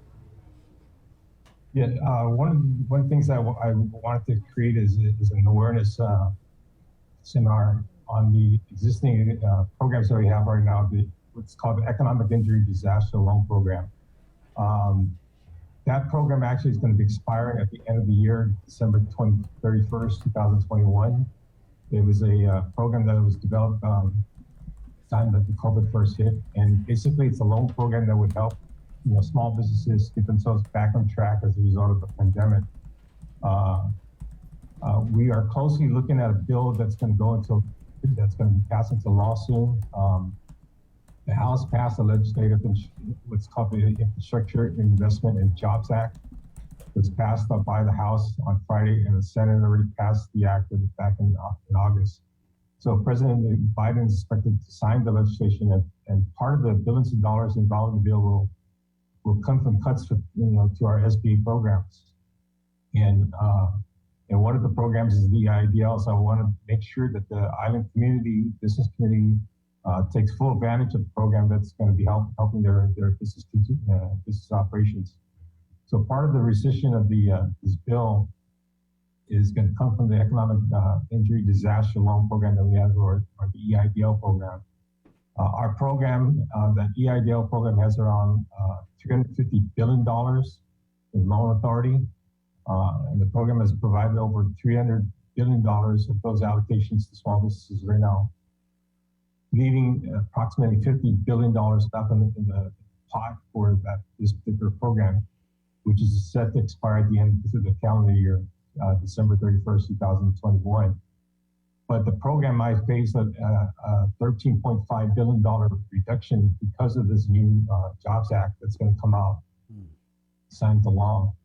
So that's going to affect how it is. So what we're trying to do is we're trying to emphasize to the community, please get your applications in. Please work with the SBA in terms of knowing what to do with the application process. If you are declined as a result, and you have a right to appeal that decision by the SBA. And so we're going to have discussions on that next week on the 17th when I do the presentation up there to the community. The other area that's going to be affected too, we have what's called the Targeted Advanced, or the Targeted EIL Advanced, which is actually grant monies coming from the SBA. That program was allocated for $30 billion. It was allocated to this grant program that the SBA has, of which $4 billion was actually dispersed, leaving $26 billion out there for the opportunities of those who submitted their application in there. Unfortunately, with the Act's going to be proposing to have a $17.5 billion cut on that particular program. And so that, again, would be affected by it. They're also going to be looking at cutting $4.6 billion from the drawdown of the account of the PPP, which was the Paycheck Protection Program that left over. So there's going to be various cuts throughout our programs. So we want, again, emphasize to the community they should take advantage of these programs now before the end of the year falls out. On the flip side of that, though, Chris, is that this bill would also put some of the monies back to our regular programs, meaning that we want to do the transition from disaster activity, disaster loan making, to the regular loan making cycle, because again, businesses need to continue after this fiscal year. They need to continue on. So our program's going to have added monies, as a result of these cuts. They're going to be putting monies back to our regular program, so that way we can help and assist the small business community out there moving forward in 2022. These are the things that we want to discuss and make sure that the community understands that the programs are available, still available. They can utilize the programs. They just need to apply for it. They need to know how to apply, what documentation is needed as part of the application. And we're going to go to various scenarios as to how to mitigate some of the concerns that they had moving forward and trying to get the funding from the SBA. Ken, you mentioned that businesses, applicants who may have been rejected, and there was a little thing in your graphic here that it talked about. Let me pop that up here. It talked about businesses being able to prepare reconsideration requests after an unfavorable decision. So when you get these businesses that apply for this EIDL and they receive that unfavorable decision, a denial, rejection, whatever you want to call it, do you usually see them come back and prepare reconsideration requests? Well, oftentimes I would notice that some of them, they kind of get rejected, or they feel depressed and they don't want to come back. They have the ability within 6 months from the time period of the declination letter was issued out, they have 6 months to come back to SBA and justify the reasons why they want to appeal the decision to SBA. In many cases, I've seen it where they'll get a decline letter saying unidentifiable information, meaning that they don't have, SBA doesn't have enough information for them to make a credit decision. Mm-hmm. So they send that letter, declination letter, out to the applicant. Applicant looks at it and says, okay, well, I don't know what to submit. Well, that's what we're going to discuss next week on the 17th. We're going to discuss the things that you need to submit, things that you can do to mitigate the issue, and respond back to the SBA within a timely fashion. So that way, SBA can start working on the credit factors that go into the loan processing. And so those are the things that are not really identifiable within the letter, but that's something we're going to be discussing next week as well.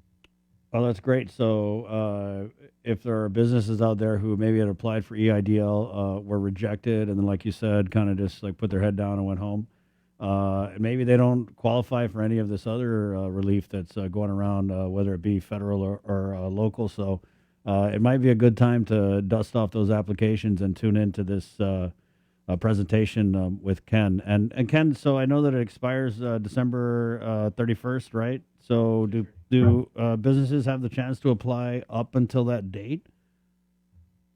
Unfortunately, not for this particular program, because again, the funds expire for this program similar to the PPP. When the PPP expired, although there were funds remaining on it, but the legislative law says the program only exists up to a certain time period. So for this particular disaster declaration for the EIDL for COVID-19,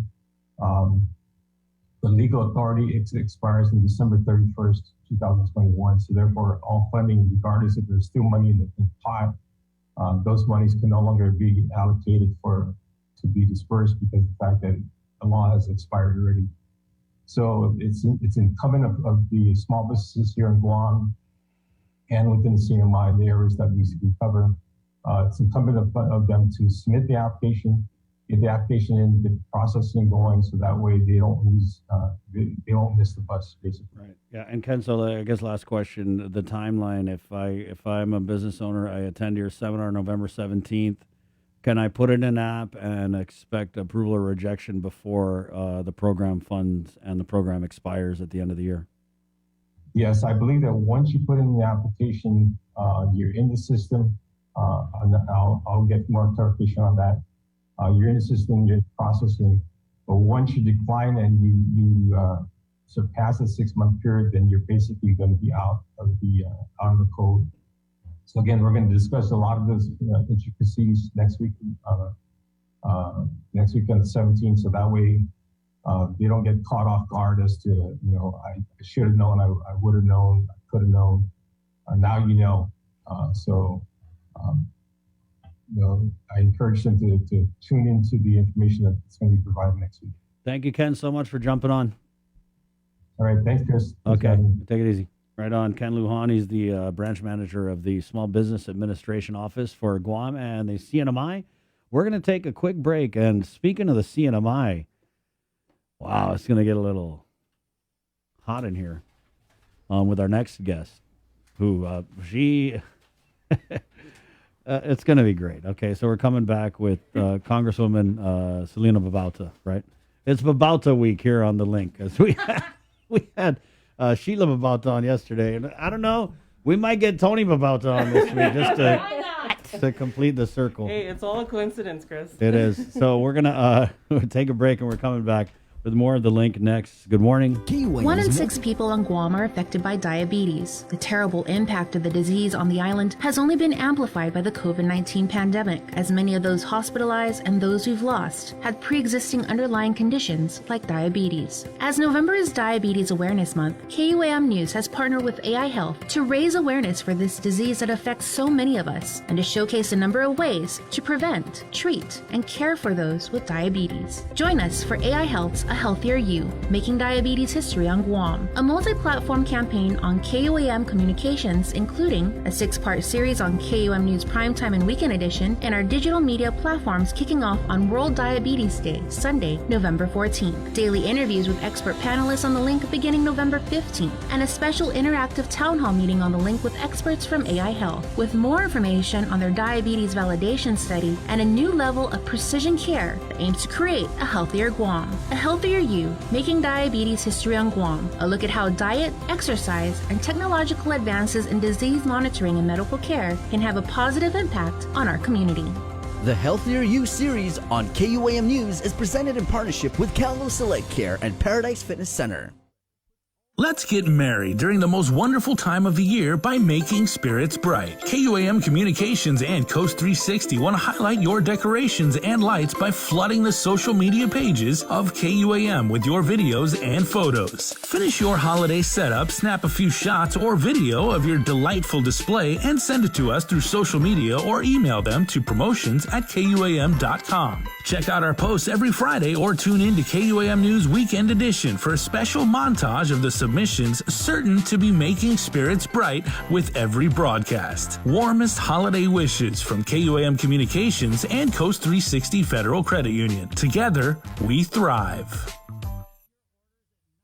Get the job done the right way by getting the right stuff at East West Rental Center. With years of experience helping builders, we definitely got what you need. Call 646-1463 or visit us in Upper Tumon. Open Monday to Saturday from 7 a.m. to 5 p.m. and on Sundays from 8 a.m. to 5 p.m. Mariana's Irrigation and Landscape Superstore. Stop on by and visit our showroom today. We offer everyday low prices on all major outdoor power equipment like bush cutter, chainsaw, power washer, generators, and more. Need service, repair, maintenance? Well, check out Guam's best superstore only at Mariana's Irrigation and Landscape, located in Barragata along Army Drive between Submarina and Besta Market. Call 735-7446 for more information. Now shipping to surrounding islands. Mariana's Irrigation and Landscape Superstore.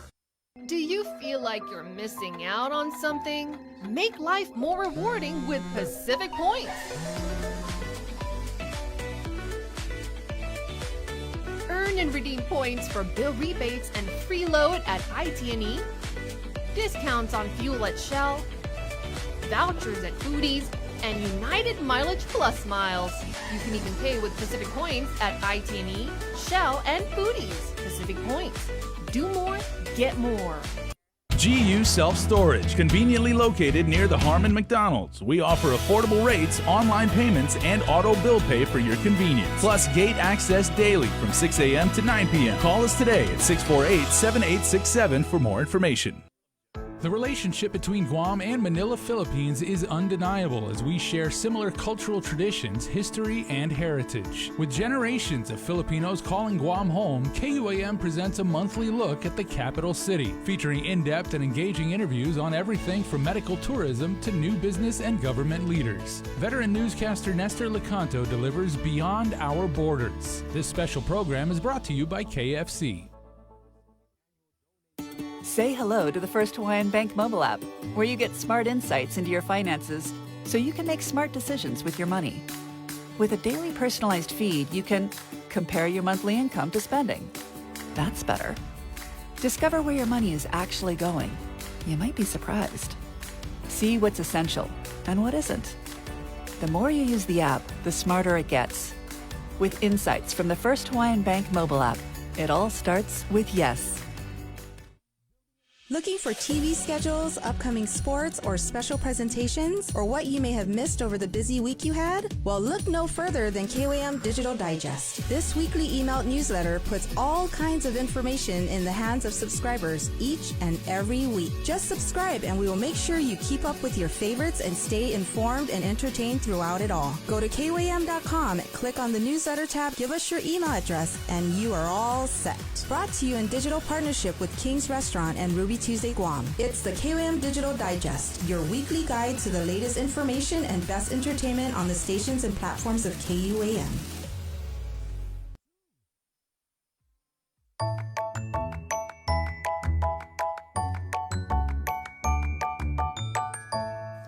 My name is Kevin Delgado from the village of Manilao, and this is my giving story. So there are many charitable organizations on our island, and they do such a great job. But for me, I'm going to talk about the Ministry to the Homeless, which was originally called Casinan Camel and Caridad. And before that, it was Camel and Caridad. And before that was Guma San Francisco. And I'm going to take it all the way back there. That's where my story of giving begins. I belong to a faith community in Manilao called Santa Teresita. And there, a group of people came together, including my grandma and my grandpa, and they actually started up Guam's homeless shelter a couple of decades ago. I was too young to actually see our homeless families come and eat, but I remember going there to drop donations, to help them cook, and then I would just head home. I was very, very curious about who exactly these people were that needed our food and our donations. So as the years progressed, I got more involved and I started asking, can I start to volunteer? Can I bring in some people to decorate for the holidays? Can I start up some canned food drives and some other necessities drives? And then eventually I took a lead also with getting volunteers and donors throughout the course of the year. So I like their story. I like their mission because it's every day that there are people that are hungry. And unless the governor says we have to all shut down, they feed every single day of the year.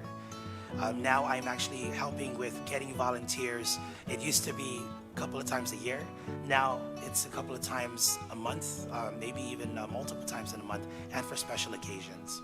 So I am moved by their mission, and I hope that you are moved by this story. If you'd like to assist on this Giving Tuesday, it takes a very little amount of effort. First, you got to give us a call. And then secondly, all you need to do is prepare 50 to 75 prepackaged meals, at least a starch, a meat or two, a salad, dessert, and a bottle of water. And we'll give them back their dignity. At least they have something to eat. That's something that's constant. One thing that's constant throughout this uncertain times. So if you'd like to help us out at the Ministry of the Homeless, be a part of our giving story.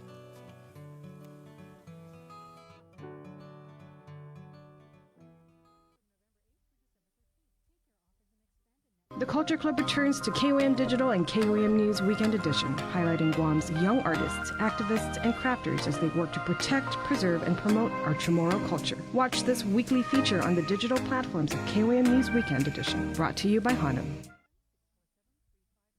See what's on TV tonight with schedules, network news and notes, local promotions and giveaways on KOAM Communications social media pages. Like and follow us on Facebook or Instagram now for all the latest and never miss out.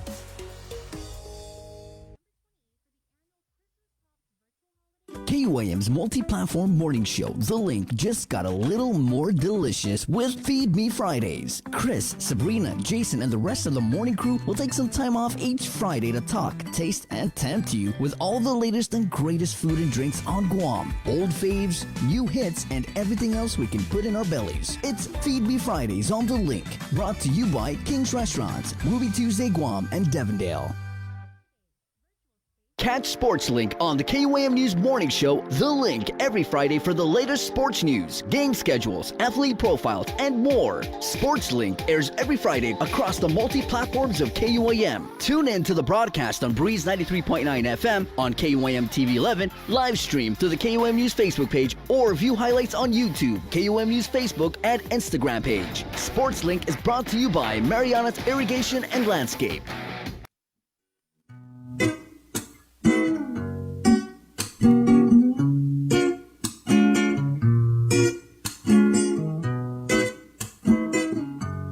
Think about the choices that you made. Hopefully you make no mistake. Good morning, Bananas and Dillis. It's 9/21, Wednesday, November 10th, 2021, year of the COVID. Let's go right over to our regional correspondent, just stepping up our coverage here regionally with my favorite from the KUAM news team, Tomas Maglonia. Good morning. Good morning. You have a lot of favorites this morning, Chris. I'm just yeah. All right. Well, we're so glad to be joined with Representative Selena Babauta, who, if you've been following our reporting on the investigation into the governor, you might recognize her a little bit. She is the chair of the JGO committee. Representative, good morning. Thanks for joining us. Good morning, Tomas. Good morning, KUM, and good morning, Mariana. And so we did run that story last night and this morning, a scathing letter by Governor Ralph Torres saying that you and the Democratic Party are misinforming the public. I know we got your response last night, but anything else you'd like to share? Sure. It's actually the evidence that speaks, not I. So I'm not misinforming the public. The evidence, the documents there speak for themselves. And I know that you have issued some additional subpoenas that are scheduled for next week. What hearings are taking place next week? And I think in particular, we are also looking at whether or not former Senator Will Castro will be testifying on the 19th, I believe, is his date to testify. Yes, we have issued subpoenas for Frances de la Cruz. Well, we issued hers on October 8th, and she's still under subject to that subpoena. She did submit an affidavit, and we have questions related to the answers she supplied.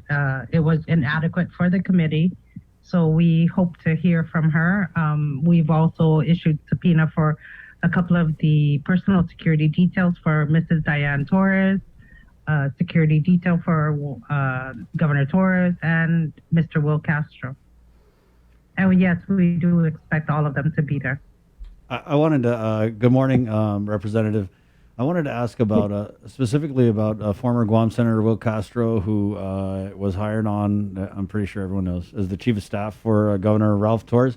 Can you describe like the nature of what the line of questioning would be if former Senator Castro does show up and honor the subpoena? His line of questioning will pertain to his former responsibilities as a senator in the governor's travel documents and reimbursement documents. There are many instances where the governor has implicated him, naming him, providing a gift or travel to Mr. Will Castro as a former senator. He will not, under the subpoena, we will not ask him any questions into his duties currently as the Chief of Staff to the governor. Dispenser Representative, but you kind of broke up there a little bit when you were talking about the line of questioning. Could you repeat that, please? Oh, I'm so sorry. So the line of questioning for Mr. Will Castro relates to his former position as a senator from Guam. There were many instances in the governor's documents that allude to meetings with him and providing material things to the former senator. So that's what the line of questioning will be on. Are you talking about the bottle of scotch? Among others, yes. Oh, I see. Among others. Okay. And so, Congresswoman, I just also wanted to ask, one thing that you mentioned in our interview yesterday is that the governor's letter to you kind of foreshadows his maybe future response to when the subpoena is executed ultimately.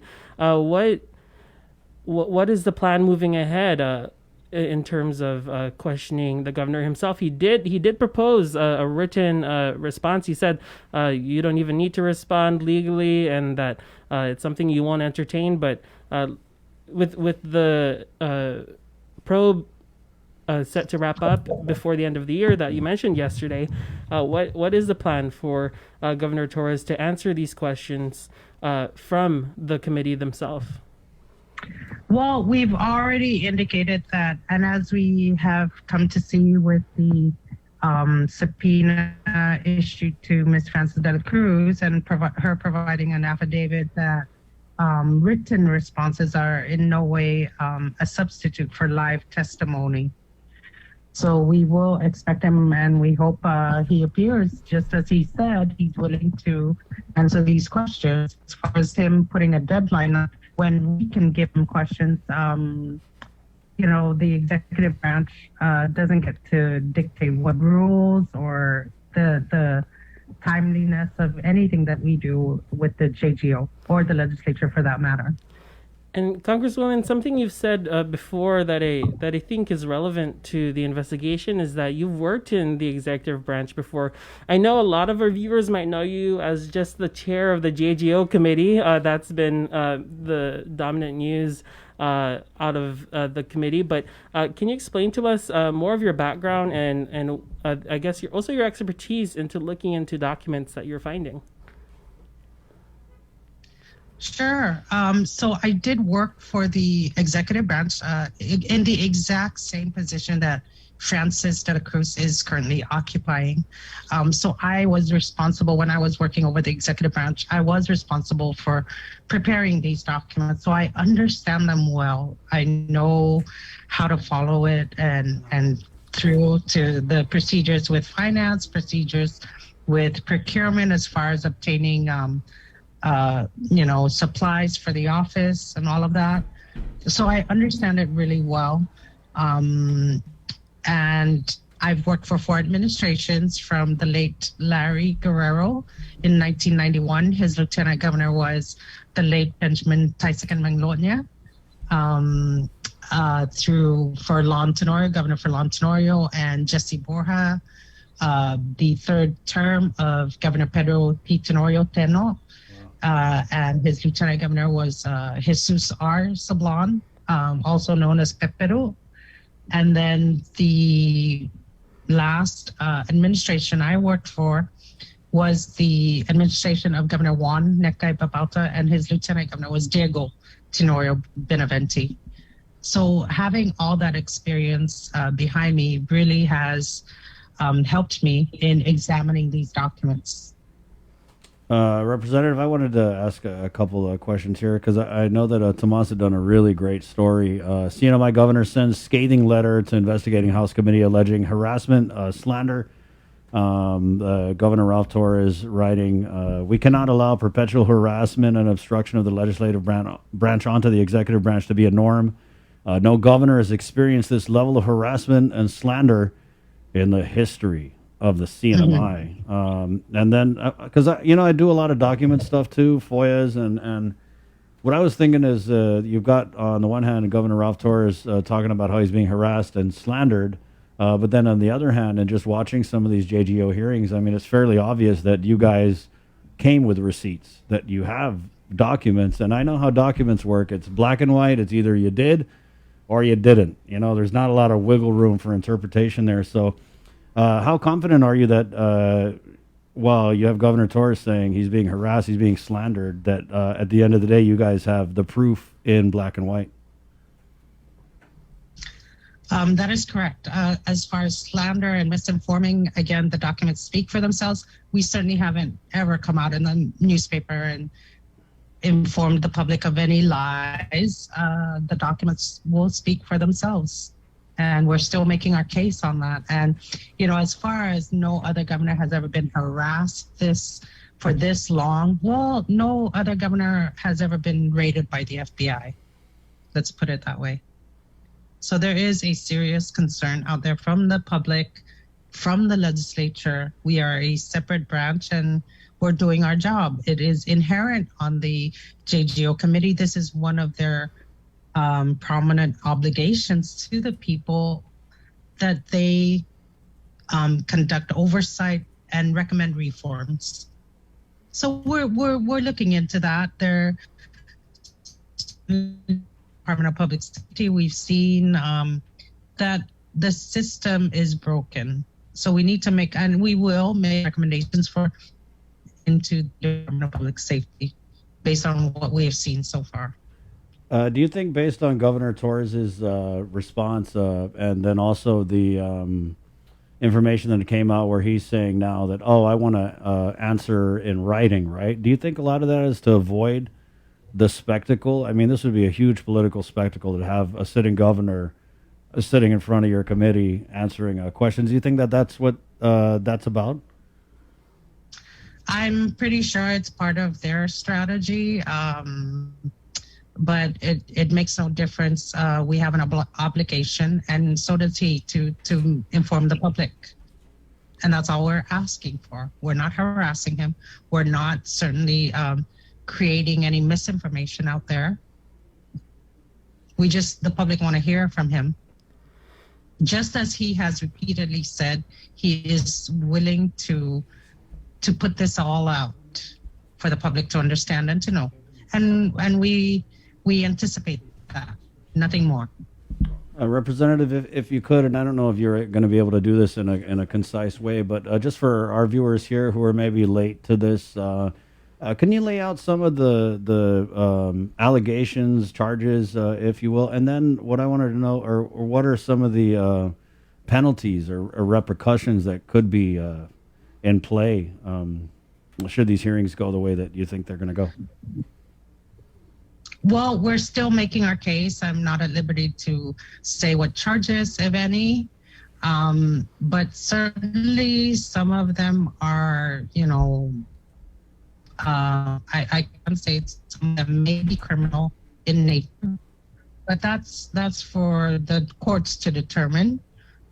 It is not our jurisdiction to determine any criminal or civil liability, but we're still making our case. And Congresswoman, and I know you have to go in a bit. I did want to ask you though. Yesterday, one thing you did mention was in talking about an open dialogue. One thing you did mention, and we've reported on, is your interactions with Russ Garber, his D.C. attorney. Can you share for those who might not know? I guess you said it was $150,000 that this attorney is costing the Sinema government. Yes. At least that's for the initial phase of his contract. He is also the contract on record, just in case any judicial intervention is needed. He is listed as an attorney that may defend him in court if it comes to that. And yes, we do have the contract. All right, Congressman, thanks for your time. Is there anything else you'd like to add before we let you go? No, that's it. All right, and just one more thing though. You just got back from a trip with other representatives from different locations. Can you share a little bit about what you found there and your mission there? Sure. So I attended the National Conference of State Legislatures. I have been talking with the director of the Legislative Bureau on this for several months now, and some of the topics they put out are very, very interesting. And the reason why I attended was because with all this ARPA money coming into the states and the territories, it was important to collaborate with other legislatures and see what they're doing with respect to holding their governors accountable. And we can certainly learn from them, who have had their legislature, well established before ours. Certainly, so we asked the burning questions of these state legislatures, and it's very interesting. Some of them have come up with legislation as to how to insert their legislature's authority into these federal funds. So that's what we took away from that summit in the U.S. So we came away with it with a lot of interesting ideas for legislation and accountability. It is a common theme across the state legislatures, and I'm so glad I attended because I learned so much from them. I think you should come to Guam and do a seminar for some of our senators here, because sometimes it does seem like the role of check and balance has been a little forgotten in some ways. Representative, it's been awesome having you on.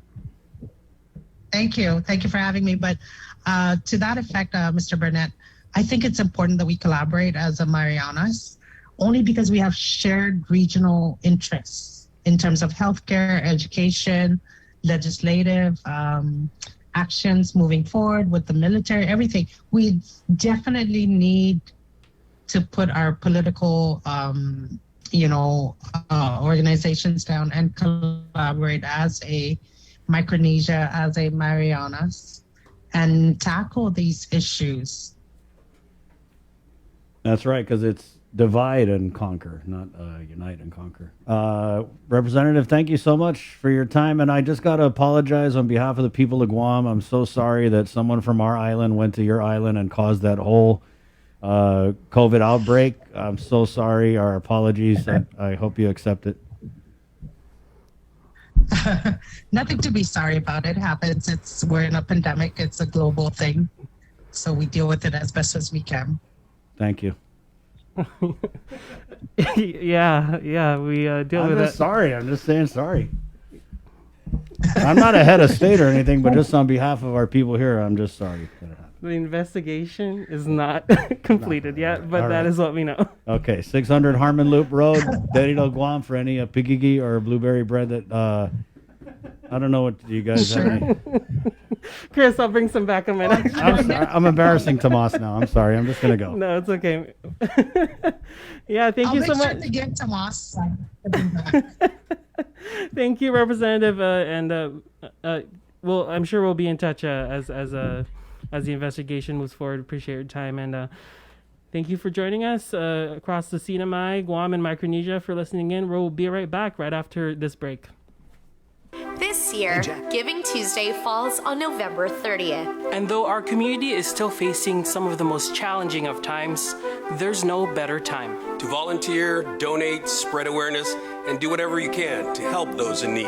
Let's continue to build a wave of generosity that creates a ripple effect for all in our community. Throughout the month of November, Team KUAM Care Force will be showcasing some of our favorite charities. To inform, inspire, and introduce you to the wonderful things these groups are doing for our community. We're also calling on you to donate to our food pantry and toy drive to benefit the Salvation Army at our KUAM studios. Any weekday between 10 a.m. and 2 p.m. starting on November 1st. Or stop by our second annual donation drive-through event on November 30th. You can also visit our studios to sign our Kindness for Caregivers wall to show our healthcare workers our appreciation.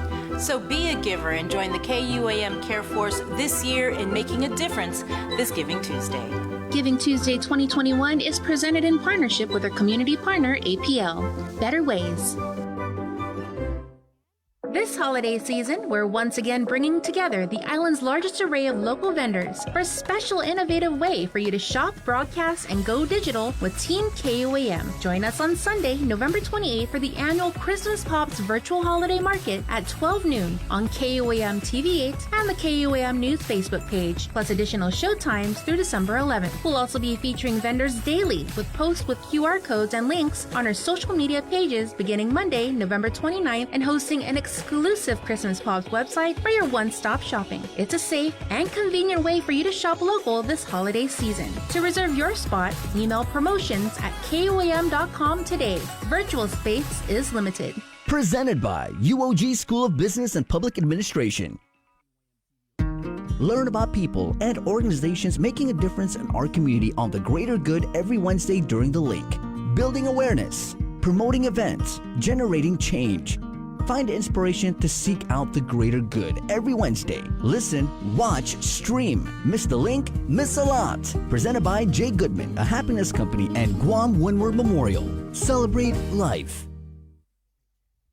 Uno Mixed. We're mixing it up on the last Thursday of every month with a look at lifestyle, entertainment, food, and so much more on the stations, networks, and digital platforms of KUAM Communications. Uno Mixed is presented to you by Docomo Pacific, Better Together, and Pepsi. That's what I like.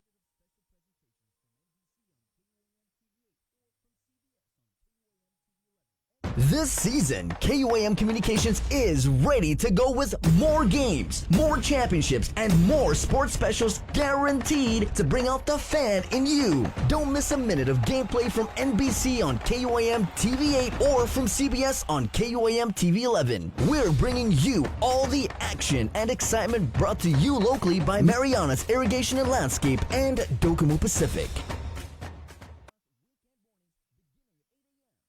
KUAM Communications continues our perpetuation of our Chamorro culture, language, and heritage with features available to our listening and viewing audience, including streaming of Chamorro music 24 hours per day on Isla Digital Radio on KUAM.com and the KUAM News app. Chamorro News Update, weekdays on The Link and the KUAM News YouTube channel. Conversations about life in our Chamorro language podcast, Cuentos Tapoco with Kin Conception. Seasonal specials, shows, and other features highlighting the beauty of our language, culture, and history. It's a new era of our continued commitment to our Chamorro heritage. Isla, watch, listen, stream. Viva Isla!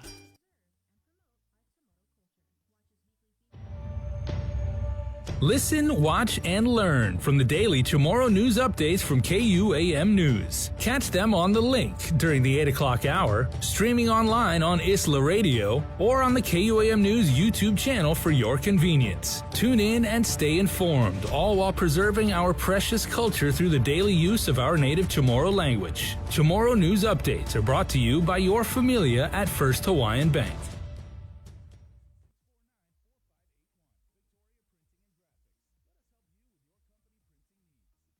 Looking for TV schedules, upcoming sports, or special presentations, or what you may have missed over the busy week you had? Well, look no further than KOAM Digital Digest. This weekly emailed newsletter puts all kinds of information in the hands of subscribers each and every week. Just subscribe and we will make sure you keep up with your favorites and stay informed and entertained throughout it all. Go to KOAM.com, click on the newsletter tab, give us your email address, and you are all set. Brought to you in digital partnership with King's Restaurant and Ruby Tuesday Guam. It's the KOAM Digital Digest, your weekly guide to the latest information and best entertainment on the stations and platforms of KUAM. The world of television is more exciting than ever. Don't miss a minute of special presentations from NBC on KUAM TV8 or from CBS on KUAM TV11. Every month, we'll bring you the fun and excitement of award shows and red carpet moments, special series presentations, and other great network programs. Brought to you locally by King's Restaurant, Ruby Tuesday Guam, and Docomo Pacific, giving you more reasons to tune in and turn on. Fall in love with TV again with the best from KUAM Communications. We are back on The Link, everybody, and it's time for the greater good right here on a Wednesday, the day before Veterans Day, and very, very fittingly and apropos, we're bringing in our friend Asia Ramos from WestCare Pacific Islands, and you know, they do so many different services in service of our island community, helping people from all walks of life, but probably one of the things they're known best for is their support for the families of our beloved veterans and everything like that. So Asia is here once again, always bringing the good word. So Asia, we appreciate it, and good morning. Good morning, Chris. Good morning, Jason, Sabrina. Thank you for having us on today.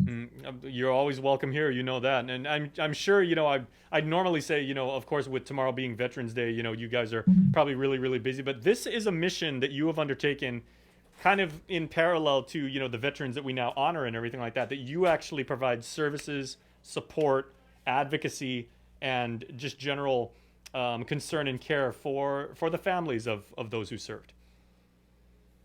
Yes, definitely. And in honor of that, we're so happy to come on today to share with our community the good things that are happening with WestCare in service of our veterans. And the first thing I wanted to share with you, Jason, is what the plan is for the supportive services for veteran families. We currently have around 76 active cases. That means that there are, 36 active cases. That means that those who are either at risk of homelessness or who are currently homeless are being served by our program. In order to help them and, you know, get them through this time, and as with the holidays coming up, it can often be pretty difficult. We will be providing food packets, water packets, supplies, and other goodies for Veterans Day that we will hand deliver or they'll pick up at our office, which really means the world, especially in this day and age with, you know, the lack of interaction, people losing their jobs and unemployment assistance no longer there. It's, you know, more important than ever that we show our support for our veterans. Sure. I mean, yeah, I mean, there's, you know, the physical nourishment, which obviously, you know, we need, that's like the most basic, you know, need, but everything, but I'm sure the emotional value that you deliver of being able to, you know, look somebody in the eye and saying, like, you know, this is but a small token, what we can do for you and everything like that. And by the way, we care and we're here for you and everything like that. I mean, that's, you know, immeasurable, just like off the charts and what that can mean for somebody. Absolutely, absolutely. And especially a day like Veterans Day where, you know, our whole community supports the veterans and the service that they provided for our island and for our country. Mm-hmm. And you as I said, you know, you guys actually do this year round, and you know, you realize that, you know, like spouses, children, you know, descendants of people who are served or are serving, you know, I mean, they're going through a lot, you know, emotionally and everything like that. And sometimes they don't always know how to really challenge that. You know, fortunately in the military, and there's several support groups like yours that, you know, that provide support groups and and different types of things where people can get together, have conversations. But what I've always appreciated about your organization, like the summer camp we'll touch on like in a few moments and everything, is you really take a educational approach to say like this what you're feeling is completely natural. You're not the first person in history to feel like this way and everything like that. So you've still got community behind you. Yes, for sure. And I think that sometimes that is the very critical step in breaking the barrier for someone actually reaching out for help and accessing the help that they need in a major life crisis. And so we are glad to be that home base for our veterans that are really struggling and their families who need just a little bit of lifting to continue on their journey. And in fact, this whole month, we're going to dedicate a lot of efforts towards supporting veterans and their families. Jason and I'd love to share with you some exciting news. On Veterans Day, we will be launching a giving campaign that is going to be centered on our website where people can go and donate, learn a little bit about what we do with the veterans and the strategies that we have in place to support them and their families, and give to that campaign. A lot of times there are veterans who really fall through the cracks where because of funding limitations, as you know, and the community may know, a lot of our programs are federally funded. And that comes with limitations, right? Things that we're allowed to use the money for, things that we're not allowed to do. And so sometimes while we take care of the big pieces of moving folks into permanent housing and giving them a place to stay after couch surfing or being on the streets or an emergency shelter, now they have a permanent home to go to. Well, oftentimes they go to that home and really don't have much. So things like a dining table where they can sit around with their family and have a meal, and kids can do homework there. Those are things that fall through the cracks. Cell phones so that they can engage in communication with their doctors or their therapists, or they need it for a job or to communicate with their children. Those are things that fall through the cracks. Transportation, all these things that are barriers that we can't address. The giving campaign will go directly towards supporting those efforts. Mm-hmm. And can people make direct monetary donations as well as maybe in-kind services, or they could say if some, because the way our culture is and everything, if we hear that there is a chance to help a neighbor or a complete stranger, any Guamanian immediately jumps at the chance. And if they're like, hey, I know I've got some extra furniture, or I was going to maybe put this in a yard sale and everything, I would gladly donate that to a vet and their family and everything. Can they make those kind of contributions as well? Absolutely. So on our page, you will see a donate button, and those are primarily for monetary donations. But if there are any of the items that I mentioned that are available, please feel free to contact our office so that we can receive those and get those in the hands of the veterans that are in need. All right. Now, how about things that aren't so tangible, but certainly needed? Like if someone says, hey, I've spent time as a youth counselor, or I worked for like a little bit in a call center, or I worked on the holiday hotline, and I would just like to offer my services for X amount of number of hours a week or something like that, because I feel a need and a calling to be here for our vets and everything. Can they do that as well? Oh, absolutely. So we at WestCare do take volunteers, and that could be anything from assisting with getting those pantry items out, those needed food commodities out. It could be assisting in maybe some outreach, whether that's through, sharing in social media, or connecting, on the street with some of the veterans with our outreach specialists. So there are a variety of ways that one can get involved with the programs.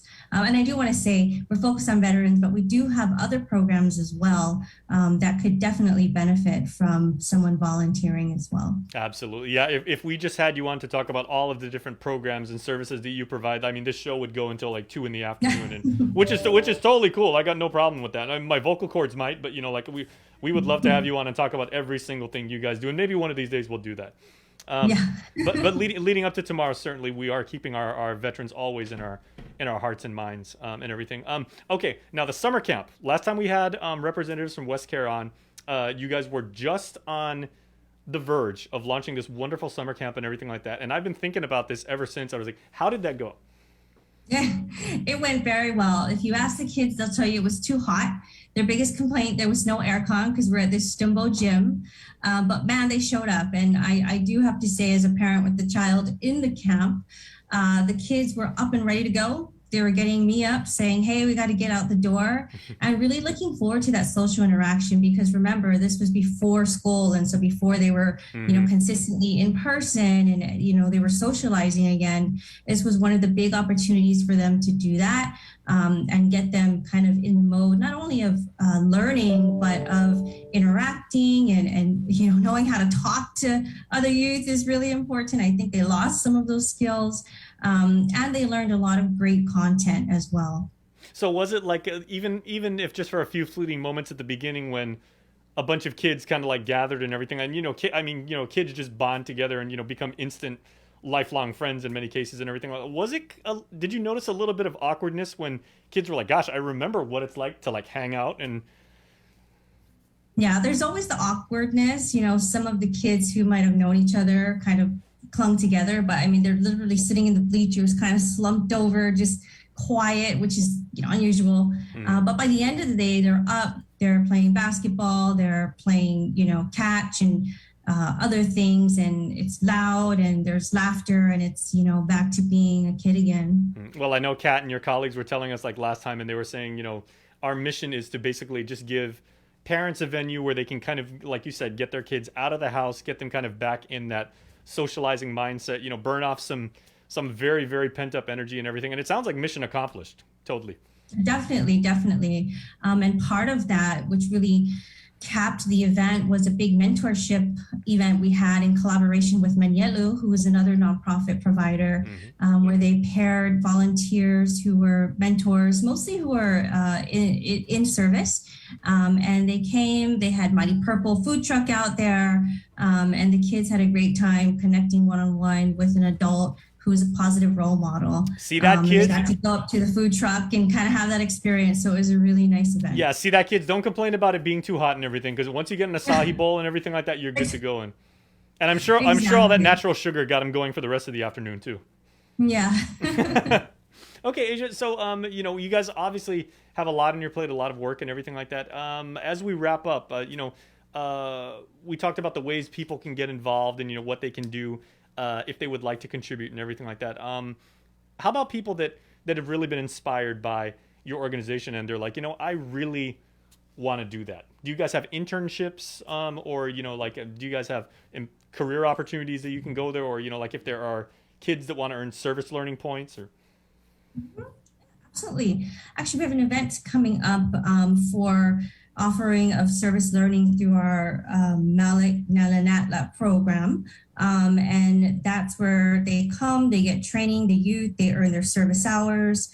And it really is going to be an exciting event. And that's a Positive Life Academy coming up November 9th through December 16th. So a lot of the youth who are looking for that opportunity can find that with WestCare. In addition, we have youth opportunities for youth to come back and be peer mentors. We had some of those volunteers like at camp. And so there's always opportunity for getting involved with WestCare.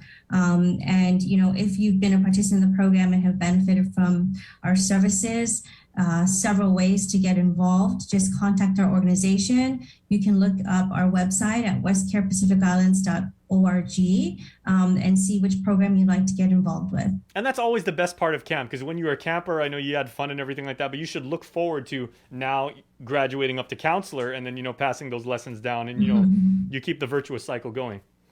Yeah, definitely. Absolutely. So, Asia, thank you as always for your time and for the amazing job you guys do in taking care of, the families of veterans and basically all Guamanians who, are in need of any way. You guys are really doing the Lord's work over there.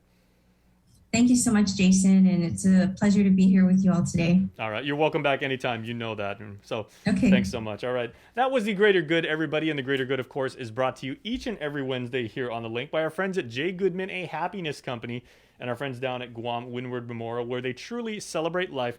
J. Goodman has quality products, the best customer support, and friendly service. They're available online any time of day at guamgoodman.com. You can pick up your goods in person, or online delivery is free. Order with confidence because it is the J. Goodman way. and a Guam Windward Memorial. Truly, your love is everlasting. If you'd like more information or to schedule a tour, please call 688-6371. And please sit tight because the link will be right back after this. Learn about people and organizations making a difference in our community on the greater good every Wednesday during the link. Building awareness, promoting events, generating change. Find inspiration to seek out the greater good every Wednesday. Listen, watch, stream. Miss the link? Miss a lot. Presented by Jay Goodman, a happiness company, and Guam Windward Memorial. Celebrate life. Say hello to the First Hawaiian Bank mobile app. Got a question about your finances? You've come to the right place. Bring all your accounts together, even those that aren't with us, and see the big picture, right down to the smallest detail. Unlock powerful tools like Insights and Money Map that help you save time and take control of your finances. When you connect accounts with the First Hawaiian Bank mobile app, it all starts with yes. Get the job done the right way by getting the right stuff at East West Rental Center. With years of experience helping builders, we definitely got what you need. Call 646-1463 or visit us in Upper Tumon. Open Monday to Saturday from 7 a.m. to 5 p.m. and on Sundays from 8 a.m. to 5 p.m. Mariana's Irrigation and Landscape Superstore. Stop on by and visit our showroom today. We offer everyday low prices on all major outdoor power equipment like bush cutter, chainsaw, power washer, generators, and more. Need service, repair, maintenance? Well, check out Guam's best superstore only at Mariana's Irrigation and Landscape, located in Barragata along Army Drive between Submarina and Besta Market. Call 735-7446 for more information. Now shipping to surrounding islands. Mariana's Irrigation and Landscape Superstore. Do you feel like you're missing out on something? Make life more rewarding with Pacific Points. Earn and redeem points for bill rebates and free load at IT&E, discounts on fuel at Shell, vouchers at Foodies, and United Mileage Plus miles. You can even pay with Pacific Points at IT&E, Shell, and Foodies. Pacific Points. Do more, get more. GU Self Storage, conveniently located near the Harmon McDonald's. We offer affordable rates, online payments, and auto bill pay for your convenience. Plus gate access daily from 6 a.m. to 9 p.m. Call us today at 648-7867 for more information.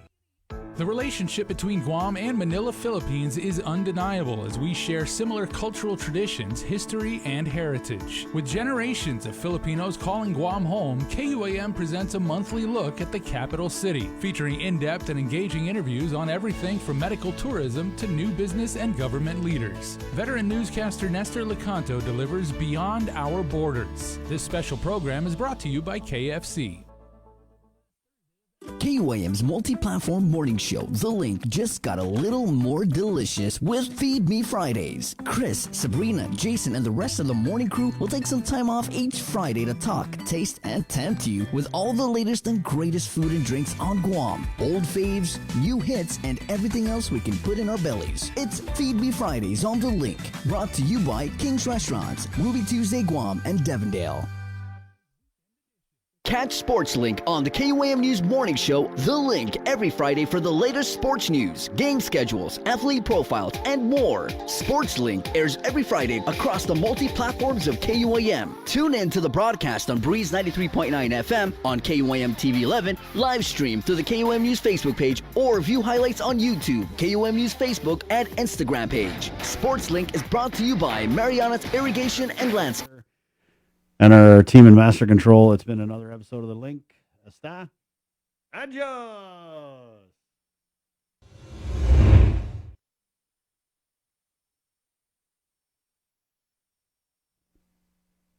Hey, Docomo Pacific and Burger King are proud to present Cover Me.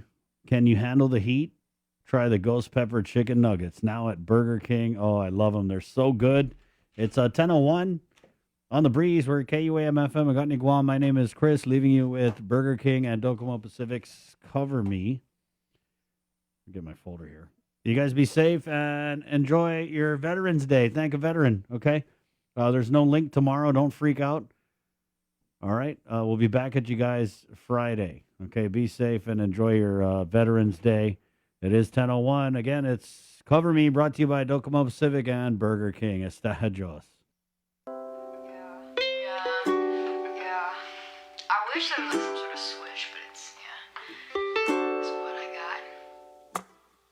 got. Take it in slowly. I feel your heart is running wild.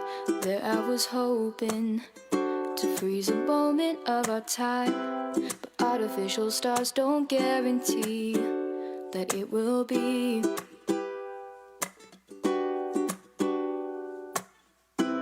If we could only go back to a time we knew is sweet, with just us knowing that our kisses taste like banana ice cream. The faintest trace of that is still there.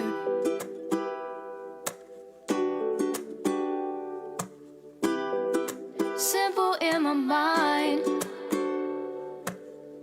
but love and brain freeze made me blind.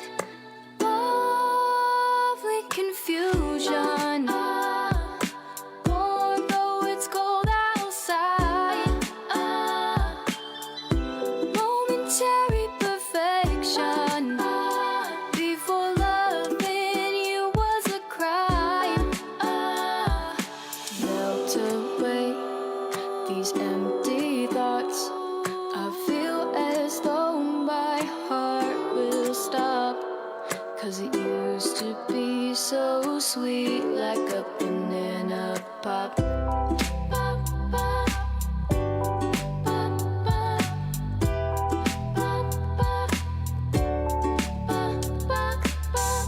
Catch myself hoping for something I should just ignore. Every conversation left me wanting even more, but I know I'll get sick from only you.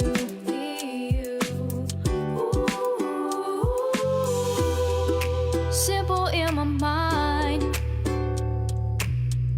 but love and brain freeze made me blind. Lovely confusion, warm though it's cold outside. Momentary perfection, before loving you was a crime. Melt away these empty thoughts. I feel as though my heart will stop, 'cause it used to be so sweet, like a banana pop.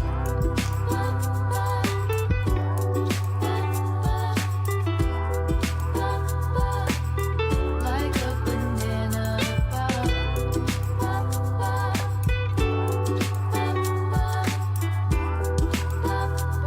Sweet like a banana pop. Remember those yellow tinted nights, with our hands so tightly intertwined, but I need to let you go. Strip away the last of this hope. Lovely confusion, warm though it's cold outside. Momentary perfection, before loving you was a crime. Melt away these empty thoughts. I feel as though my heart would stop. It used to be so sweet. It used to be so sweet. It used to be so sweet, like a banana pop.